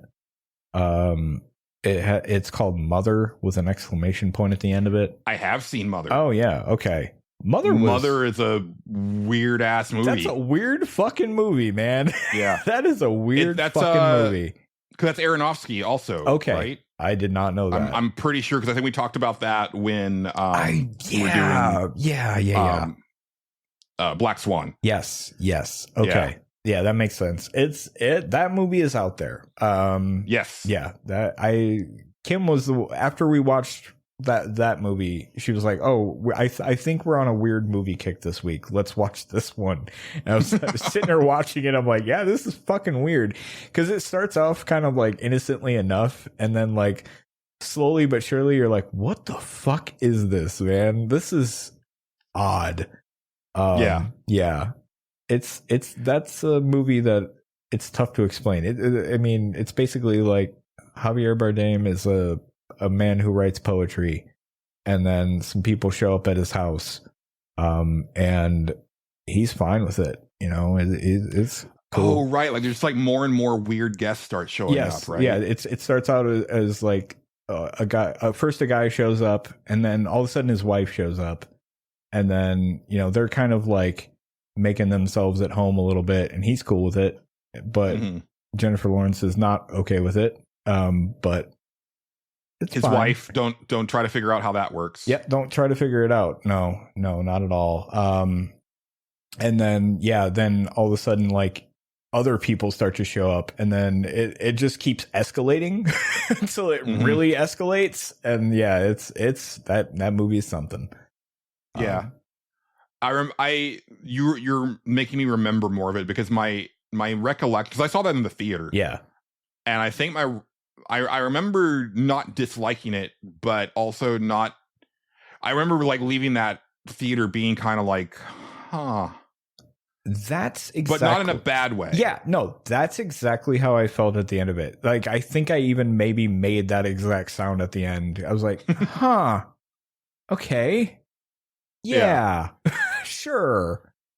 I don't. And then I remember reading that like someone said it was like an allegory for like what people do to celebrity, like when they have access to it. I was like, I can definitely see that, because it did remind me of so, you know, as I said, Robert Heinlein is my favorite author. I realized that if I probably go revisit some of his stuff, that might change just because of my change in politics. But can't deny like the impact that he had on me, or has had on me over the years. Right. But he's kind of pseudo credited with starting the hippie movement because of Stranger in a Strange Land. And one of the things that was a byproduct of that book coming out is that people would just kind of find where he lived and would just kind of pretty much knock on his door and say like, hey, we want to share water with you, which is a big thing from Stranger in a Strange Land. And at first he was like, sure, come on in, we'll share water. And then it just started to get weird, and people started to overstep. And basically he ended up moving, and he had to like put something out and said like, hey, this isn't okay. Like, don't try to find us. Like, you know, and that type of thing. That's really kind of what's going on. Yeah, pretty much. Mother. Yeah. That's pretty much it. Yeah, it's a fascinating movie. It will make you say that's something like that. Things that make you say And then I think I tried to get us more off of the weird movies kick, and I was like, let's watch this one that Julian recommended a while back. Let's watch a while back. You watched this in the theater, I think. Well, not a while back, but last year. We watched Black Bag. Yeah, which was pretty good. That's a good movie. Yeah, I really liked it. Really good, tense shit. Yeah. It's not like a hardcore, like action, crazy, you know, James Bond ass movie or anything like that. It's just like, it's the more mundane aspect of spycraft. It's like it's almost like a whodunit type mystery thing going on the entire time, because you're constantly like it's constantly leading you in a certain direction the entire time, and you're like, okay. I guess the movie's about how is this guy going to handle this when it's inevitably this, right? And then it's kind of like swerves in a different direction a little bit. And it's like, oh, okay, yeah, no, this is pretty cool. But yeah, it's last dinner is something else, man. Yeah. And that's the movie that actually made me think of the movie I'll talk about at the end here that I for some reason got stuck in my brain today. I don't know why. But what was the last weird movie? Oh, the last weird movie I watched tonight. That was a movie called Heel. It's just called Heel. It is like a British movie. It actually the biggest actor I would say in it is just the guy who You've seen Snatch, right, Julian? Yes, but it was a long time ago. Okay, do you remember not Jason Statham, but his partner Tommy in that movie? No, but let me see if I can if I look him up, I might recognize him. Yeah. Anyway, he's in that movie. I sat there and I was like, I know that guy. Vinnie Jones. Holy shit. Yeah. Okay. Yeah. Yeah. He's the juggernaut, bitch. Yeah. or no, it's not Vinnie Jones. It's Stephen Graham. Maybe I got the wrong person. Did I look at the wrong name? Yeah, you might have. Or I said the wrong name. I thought his name was Tommy, but I was looking at Tony. Okay. You're looking at Tony. Yes. Okay, I don't recognize. Yeah. Stephen Graham was the biggest name but also the lady that played Mandy in the movie Mandy is also in it. It's a British movie. It's about this real fucking piece of shit. And he is like the worst guy ever. And like they give you like a quick rundown of how big of a piece of shit this dude is, and then cut to him, getting kidnapped and locked in a basement by this family. And you're kind of trying to it seems like they're trying to like reform him somehow. It's fascinating, actually. It was actually a pretty good movie. It's interesting in the sense that normally you're cheering for the person who's been captured to break free and get out, because like that's the whole premise of the movie.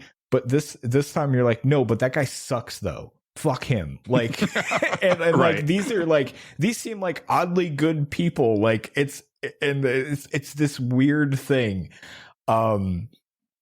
It was actually really good. I recommend Heel. That's a good movie. Better than what I thought it would be, honestly. So yeah. What else did I watch? I think we watched a movie called Jack and Ava. Don't watch that movie. It's fucking terrible. Really bad. We both watched the preview and we're like, this might be good.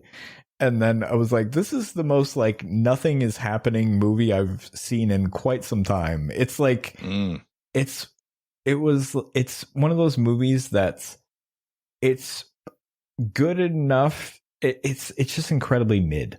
Like but not in a good way. It's just boring. It's just a boring movie. Yeah, don't watch that. But the movie I wanted to rant about is a movie that, for some reason, I was reminded of in thinking about Black Bag, and I'll eventually think of why. But it's okay. Have you ever seen the movie The Tax Collector, Julian? No, I think I wanted to. Okay. So it's made by the guy who made the Fast and the Furious, the original one. Oh wait, no, I didn't want to see this. No, okay, you did not. You are in the right. I was thinking of The Accountant. Yeah, no, it's similar in name. I could see where you would get that. No, okay, The Tax. Did you see this poster art and you were like, that's what I want to see? I don't think I've seen the poster art for it. Hold on. I need to. Yeah, please send it to me. This sounds. I normally don't do this, but I'm putting this in chat because holy fuck, man. Yeah, that does not engender quality to me. Oh no, that does not. Yeah, they didn't show that. Yeah, yeah. See, creator of Training Day and End of Watch. Yeah, two movies that I happen to like. I'm like, okay, yeah, all right, I'll watch this. Don't watch that movie. It's 17% on Rotten Tomatoes, which, hey, like, there's been a lot of discourse this week about maybe not worrying about aggregates, but still, that's and I can agree with that. There's been a few like highly rated things that have watched in my time and been like, I don't get what anybody sees in that, but that's just me. Man. No, Rotten Tomatoes is right on this one. They're probably nicer to it than I would be. So that movie is okay. This is the premise of the movie, and also that's why I thought of it. Harsh times. Okay, there's a part not to spoil anything. There is a lie detector scene in Black Bag, and he mentions a trick. And that was mentioned in the movie Harsh Times. And I was like, oh, I know of that trick because of that movie. And I was like, I liked that movie. I remember we actually watched that kind of recently. And I was like, I don't like this movie as much as I liked it when I was in like fresh out of high school. Sure. But it's still fine. Anyway, that's how I got to the tax credit. And then I was like, Okay. what a fucking piece of shit that movie was. I forgot to talk about how much I hated it. So the premise of the movie is, okay, there's all these gangs in LA, right? So we're already in a setting that this guy I swear to God, this asshole just makes the same fucking movie like every time. It's just like two guys in a car and they're driving around doing stuff in LA. That's the movie. Right. What stuff? You'll have to tune in and find out. And there's so much crime in LA. There's It's like so much crime. ratcheted up like to like 17. There's so much crime, Julian. And also we have these actors that you've only seen in this light, like Denzel Washington. And it works sometimes. This is a trick that works sometimes where you're like, oh, like I've never seen Denzel Washington as a bad guy. That might be interesting to see. And then he is really good as one. This is the same kind of thing where they're like, let's make Shia LaBeouf in this movie. Okay. But listen, he's like, I don't know. Okay. It's confusing. I don't know if he's supposed to be like Mexican in this movie or if he's just a white guy pretending to be Mexican. Like he's just so absorbed in the culture and they never specify. Either way, that's real bad. It's awkward as fuck. I'll give Shia LaBeouf credit though.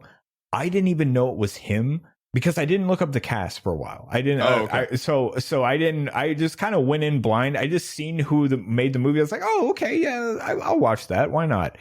And I was about to say, it's like, I mean, Shia LaBeouf not usually associated with quality, Justin. No. If you didn't know that he was in it, then... I will give him credit. I didn't even know it was him until like all of a sudden he took his glasses off. I was like, wait, really?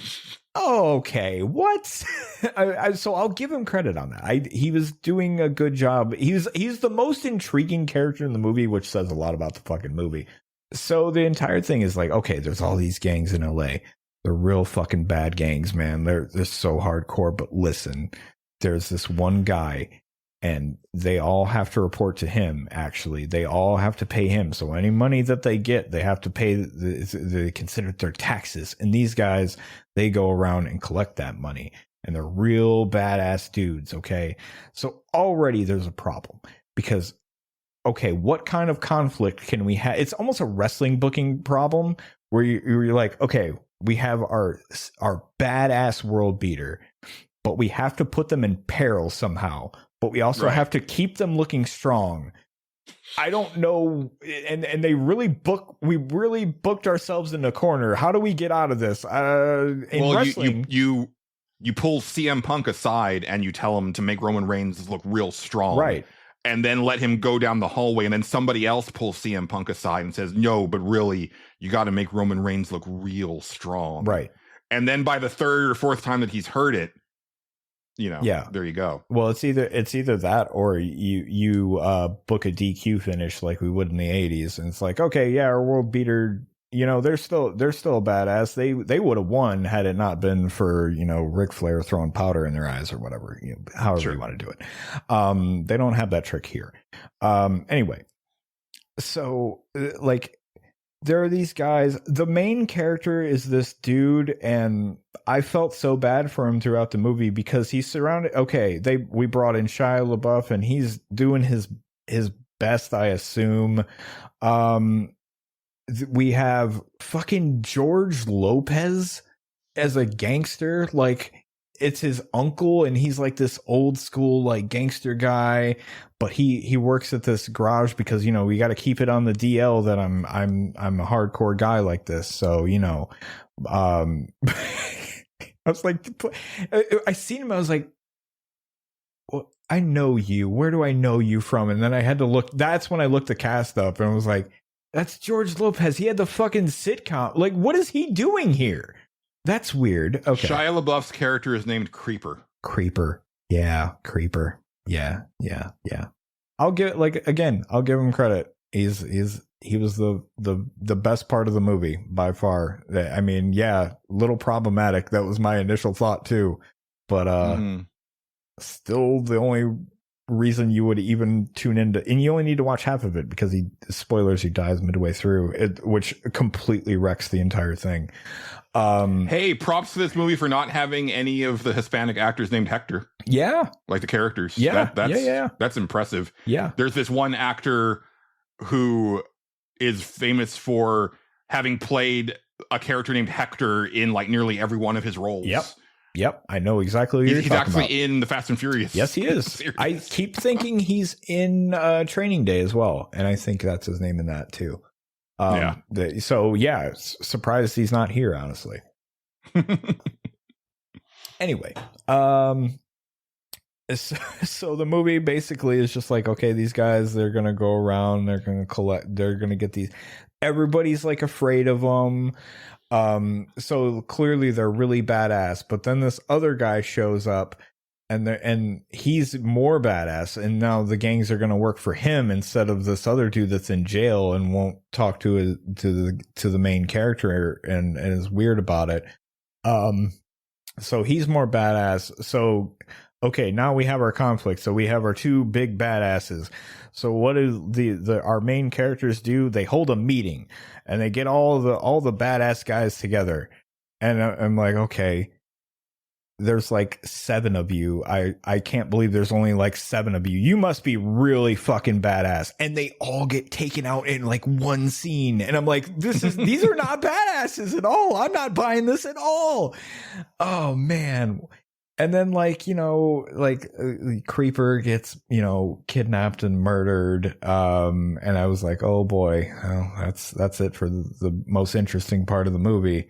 And then we're left with our main character who just again, I just feel bad for him. Cause he just sucked. Not as a character. He was a family man, Julian, and he was doing this all for his family. He was just very young. Yeah, he was just he just didn't have it, man. It felt like he really wanted to. I don't know. I don't know what he was going. The guy making the movie, I would have been like, listen, this kid doesn't have it. We got to get somebody else. This is just not working. He's just missing everything that I would want from a protagonist, I guess. I mean, it's not really all his fault because the movie just has so many fucking problems. And then it ends. He goes and he helped the Crips, or not the Crips, the Bloods. It was the Bloods. He helped the Bloods in the beginning of the movie. So he goes and asks the Bloods for help now because remember he helped them that one time with that one seemingly not really important thing. And then they're like, yeah, we're going to do it. So then they get all the old Bloods back in it and they go and they murder all the new bad guys. And then, that's it. We lit a weird devil worshipping lady on fire in a bed or something. It was the end. And then, that took a turn. Yeah, it was weird. It was not a good movie. But worth watching if you want to laugh at something, I guess. It's just kind of bad. I was constantly stunned that this guy just keeps making the same kind of movie. As I'm watching him, I can't believe he keeps getting away with it.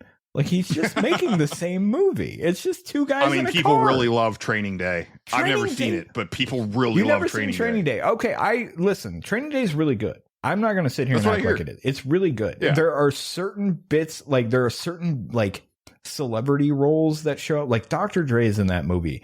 And Dr. Dre's fucking awful in that movie. He should not have been there. Sure. But it doesn't ruin the movie. It doesn't. But every time he says something, I'm like, just shut up, Dre. Just please stop. Just stop. Just stop talking. Yeah, it's a bit part anyway. It's fine. But yeah, no, Training Day is actually really good. End of Watch was good. I can't remember a single thing about it, but I remember liking it when I watched it. And Harsh Times was a decent movie. Harsh Times is interesting because I knew people like Christian Bale in that movie. I fucking knew guys like that. And that's why I liked that movie.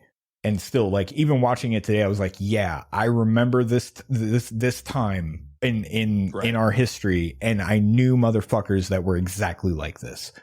And that's why I liked it. But yeah, but it's the same movie. It's just two guys in a car. That's the whole thing. It's like, what are they doing this time? I don't know. Oh, fucking nuts. Anyway, don't watch The Tax Collector, or do. I don't give a fuck what you do with your life. Anyway, that's movies from me today. Thank you for your time. Yes. Well, I had an office day, as I had mentioned last week. Oh, did I? Wait. When did I go see this movie? I don't know. Where? Oh, no, that's what it was. I'm sorry. Okay. No. I went to, as I had said last week, I was going to go visit friend of the show, John Gholson, at his new mall job. Oh, right. Yes. Because he got a part-time job working at a toy store. Sure. Yeah. At the mall that we used to work at, that we were talking about. I think it's cool that you guys have an actual toy store. That's dope. We don't even have that. It's a pretty decent little toy store. They've got like a nice little variety of stuff. They've got like, you know, stuff that little kids would want, stuff that like collectors would want. They've got card games and board games and puzzles and stuff like that. I wish we had it's like anything like that. Yeah. Really eclectic spread of stuff. Right. That's cool. It was also, just as a quick aside, it was fun watching him provide old school customer service, because there has definitely been a change in generalized customer service over the last 20 years.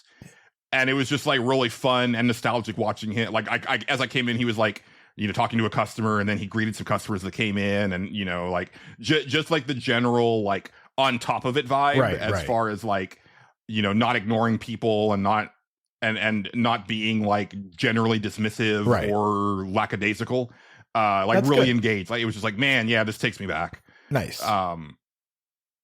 But let's see. Yeah, because we had like shitty Thai food afterwards. We kind of talked, and he had to go, and I decided to check out a movie before I left, and Hoppers was about to start, because I was looking at like what was available, and I was like, oh, there's this horror movie that I haven't heard of, but I've heard it's kind of good, but it was starting in like an hour and a half. Hoppers was starting in like 10 minutes, and I was like, okay, cool.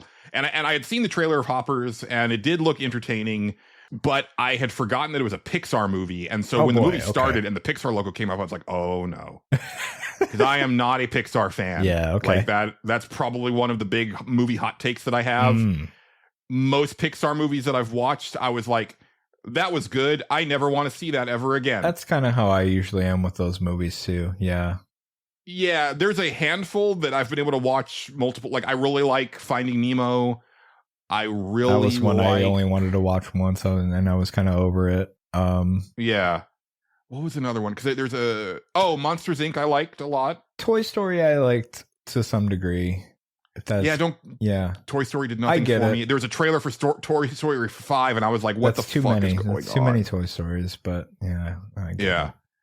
So, I mean, because like I'm a big fan of Walt Disney Animation Studios, which are the people that do Frozen, Moana, Wreck-It Ralph. All right, you know, like, sure, yeah, fucking love those movies. Zootopia, big fan of both of them.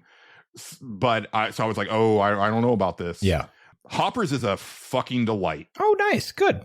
And it's a movie where I was in tears almost from beginning to end. Okay, like in some stage of about to cry, or tears come streaming down my face, or, you know, about to ugly cry and trying to hold it in because I'm in a movie theater. I'm like the only like adult male by himself in a kid's theater. I'm always like cognizant of that fact. Right. So the movie is about this young girl who is like as a kid, she's like really angry and really like cares a lot about animals, and so she's tried to like break out all of the pet animals at her school multiple times. And she gets in trouble for it all the time, and her mother doesn't know what to do with her, but her grandmother, who used to be like a forest ranger, they just click, and so it's a lot about just like her with her grandmother. Yeah. And her grandmother teaches her like, hey, I used to be angry just like you all the time. And then I found this place, and it's just like this really nice rock, like next to a pond, like near the woods. And so she would just sit with her grandmother and just chill. Yeah. And, you know, then as she gets older, like that relationship deepens and eventually like her parents move away, but she decides to stay to take care of her grandma. Yeah.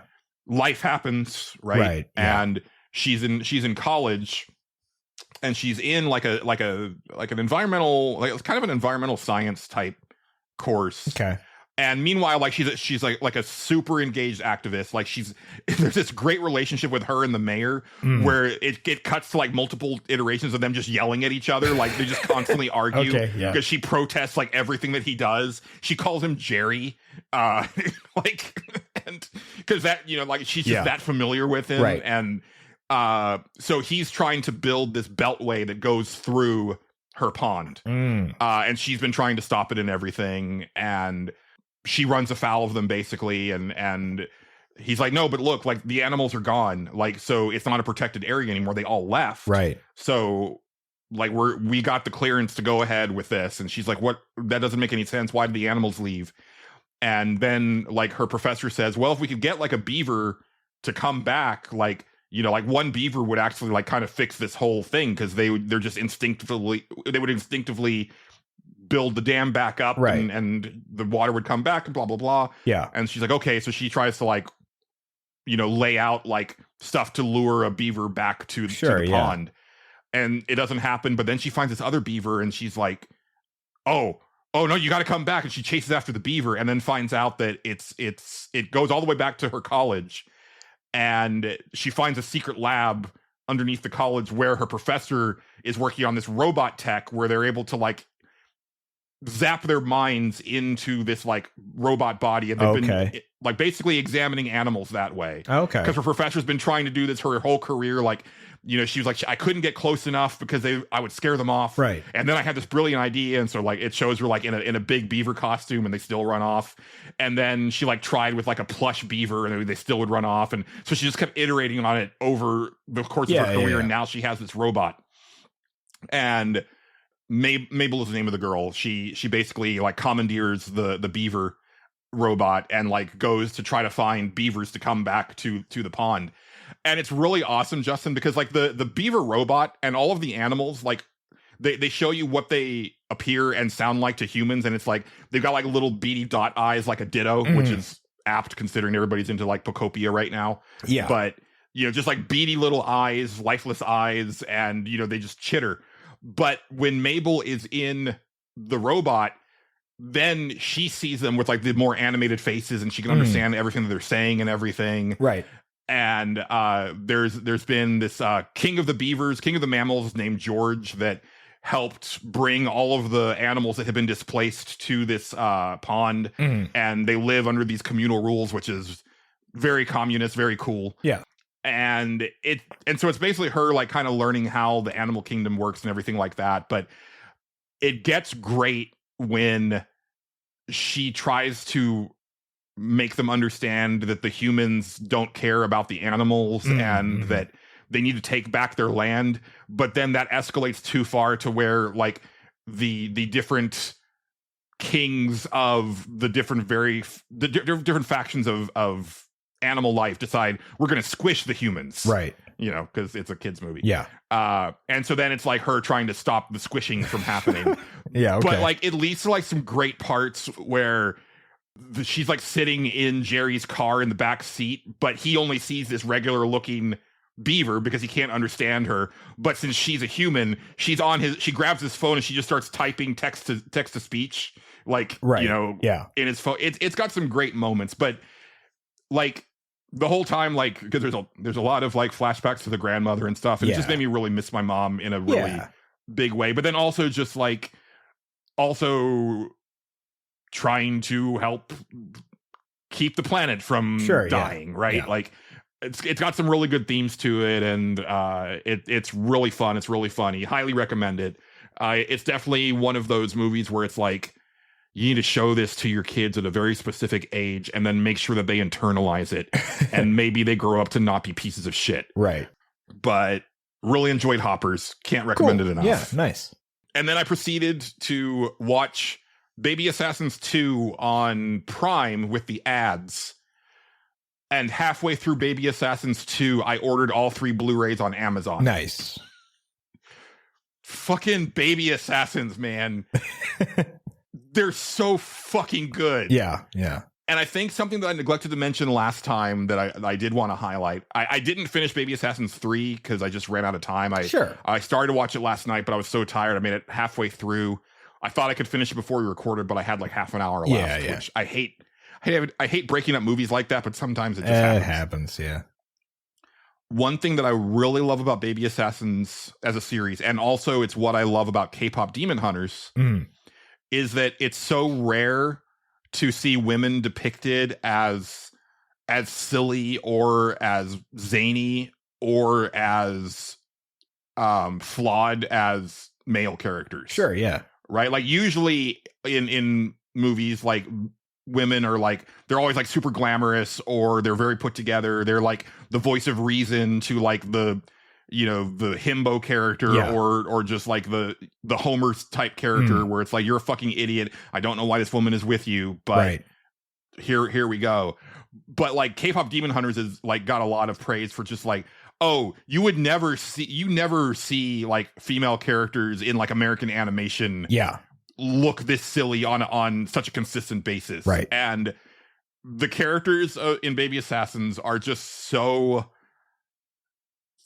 silly, and they're just so fun. And it does kind of that Yakuza thing where it go like, because like the action and like their jobs, that's a very serious thing, right? Like it almost sometimes takes me out when it's like, oh, they just like murdered that dude in cold blood. Like they were kind of like joking around and laughing and stuff, and they just like offed that fool, like just like with no expression on their face. They went from like talking about what yakiniku place they're going to go to for dinner, and then they just like capped this dude. But it works. Again, like Yakuza, like they're able to like thread that needle really well. Sure. And and the action, I'm not going to say it's like on par with John Wick, but it approaches John Wick levels. There you go. And it's shot in a way where it's like you get to see like the actual action. Like it feels like they taught these actresses to, like they're doing a lot of the shit for real instead of just like relying on stunt people. Yeah, man, I love Baby Assassins. Yeah. Like I'm gonna finish Baby Assassins 3, and then I'm probably gonna go back and rewatch 1 and 2 on the Blu-ray because like the picture quality is gonna be better, and then also no ads on. Right. The ads were on 2. Right. Yeah, you'll have that. I haven't finished 3 yet, but I think 2 might be my favorite so far. Okay. Okay, I will spoil this because this might be the thing that gets a certain aspect of our listeners on board.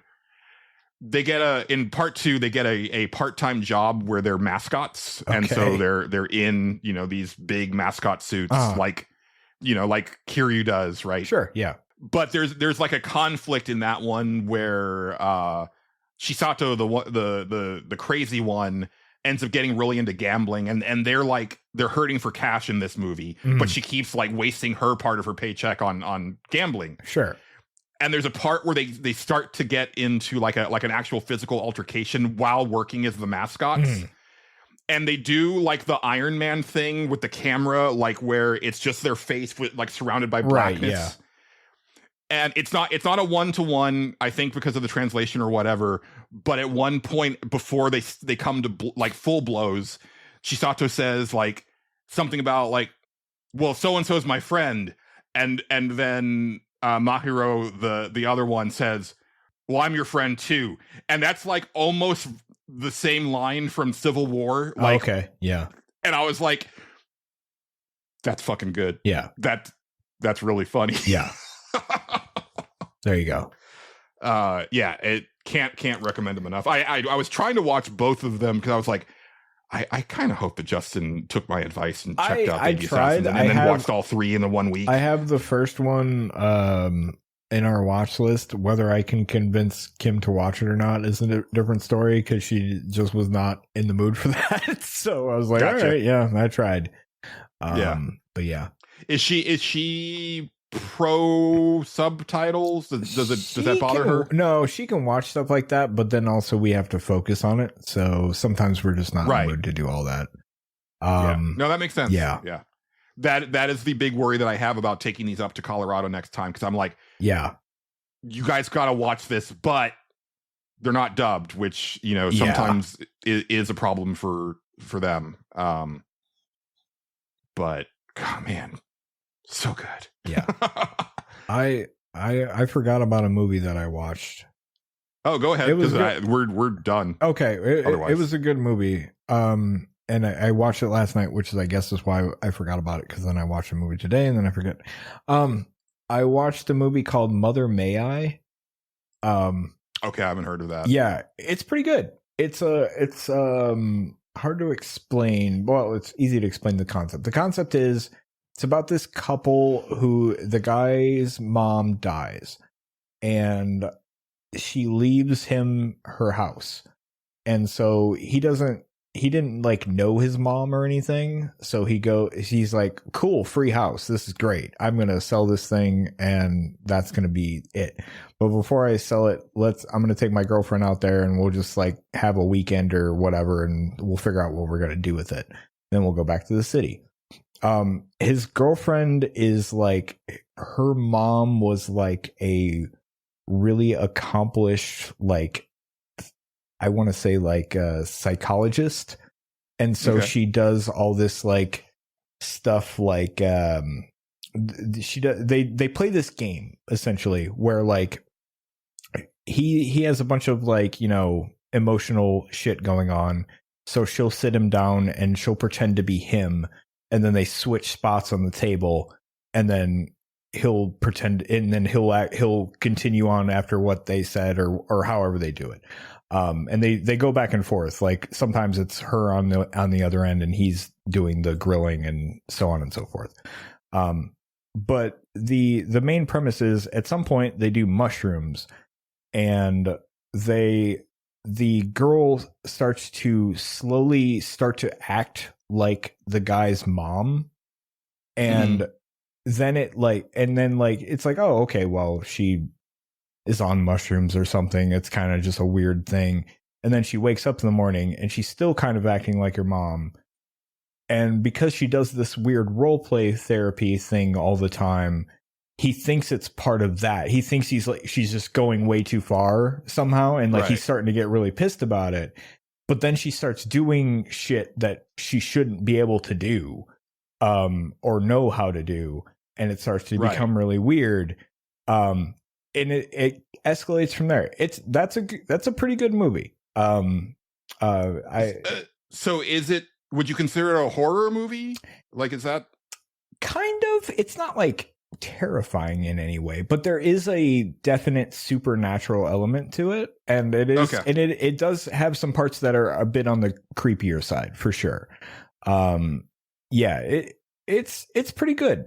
It's definitely towing the line between like drama and horror, and it's very interesting. Some other that sounds like that might be up my alley. Yeah, it's actually pretty good.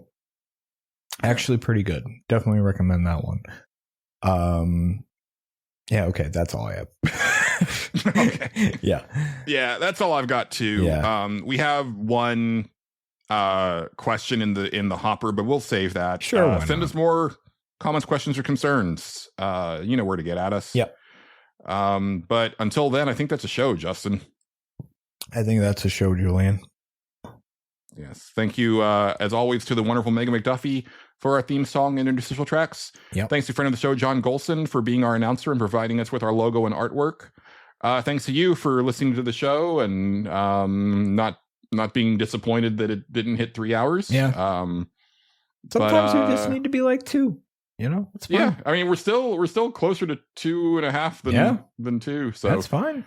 It is kind of funny because over on Nerds of Broadcast, they've been trying to hit the 3-hour threshold. Wow. And like they've been gunning for it and they just can't do it. And it's like, man, we usually like don't even. I don't even think about it. Yeah, I mean, we had like nothing this episode. I'm fucking amazed we're even at 2 hours. That's Going into it, I was like, we're gonna hit. This is gonna be like the first like hour and a half show that we've done. That's what I thought. I was like, years. I even was telling Kim before this. I was like, I don't know how long this one's gonna be. I'm gonna be honest with you because I don't think either of us have anything.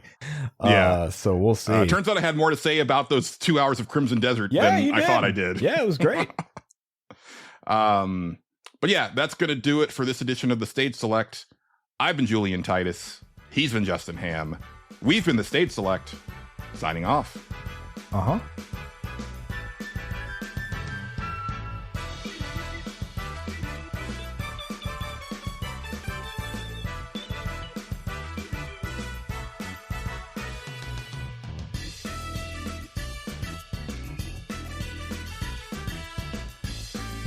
The Stage Select is copyrighted and owned by Space Monkey Mafia Productions, specializing in independent podcasting. Please consider sharing the show with your friends and support us by joining our Patreon or donating to our coffee. Thank you, and good night.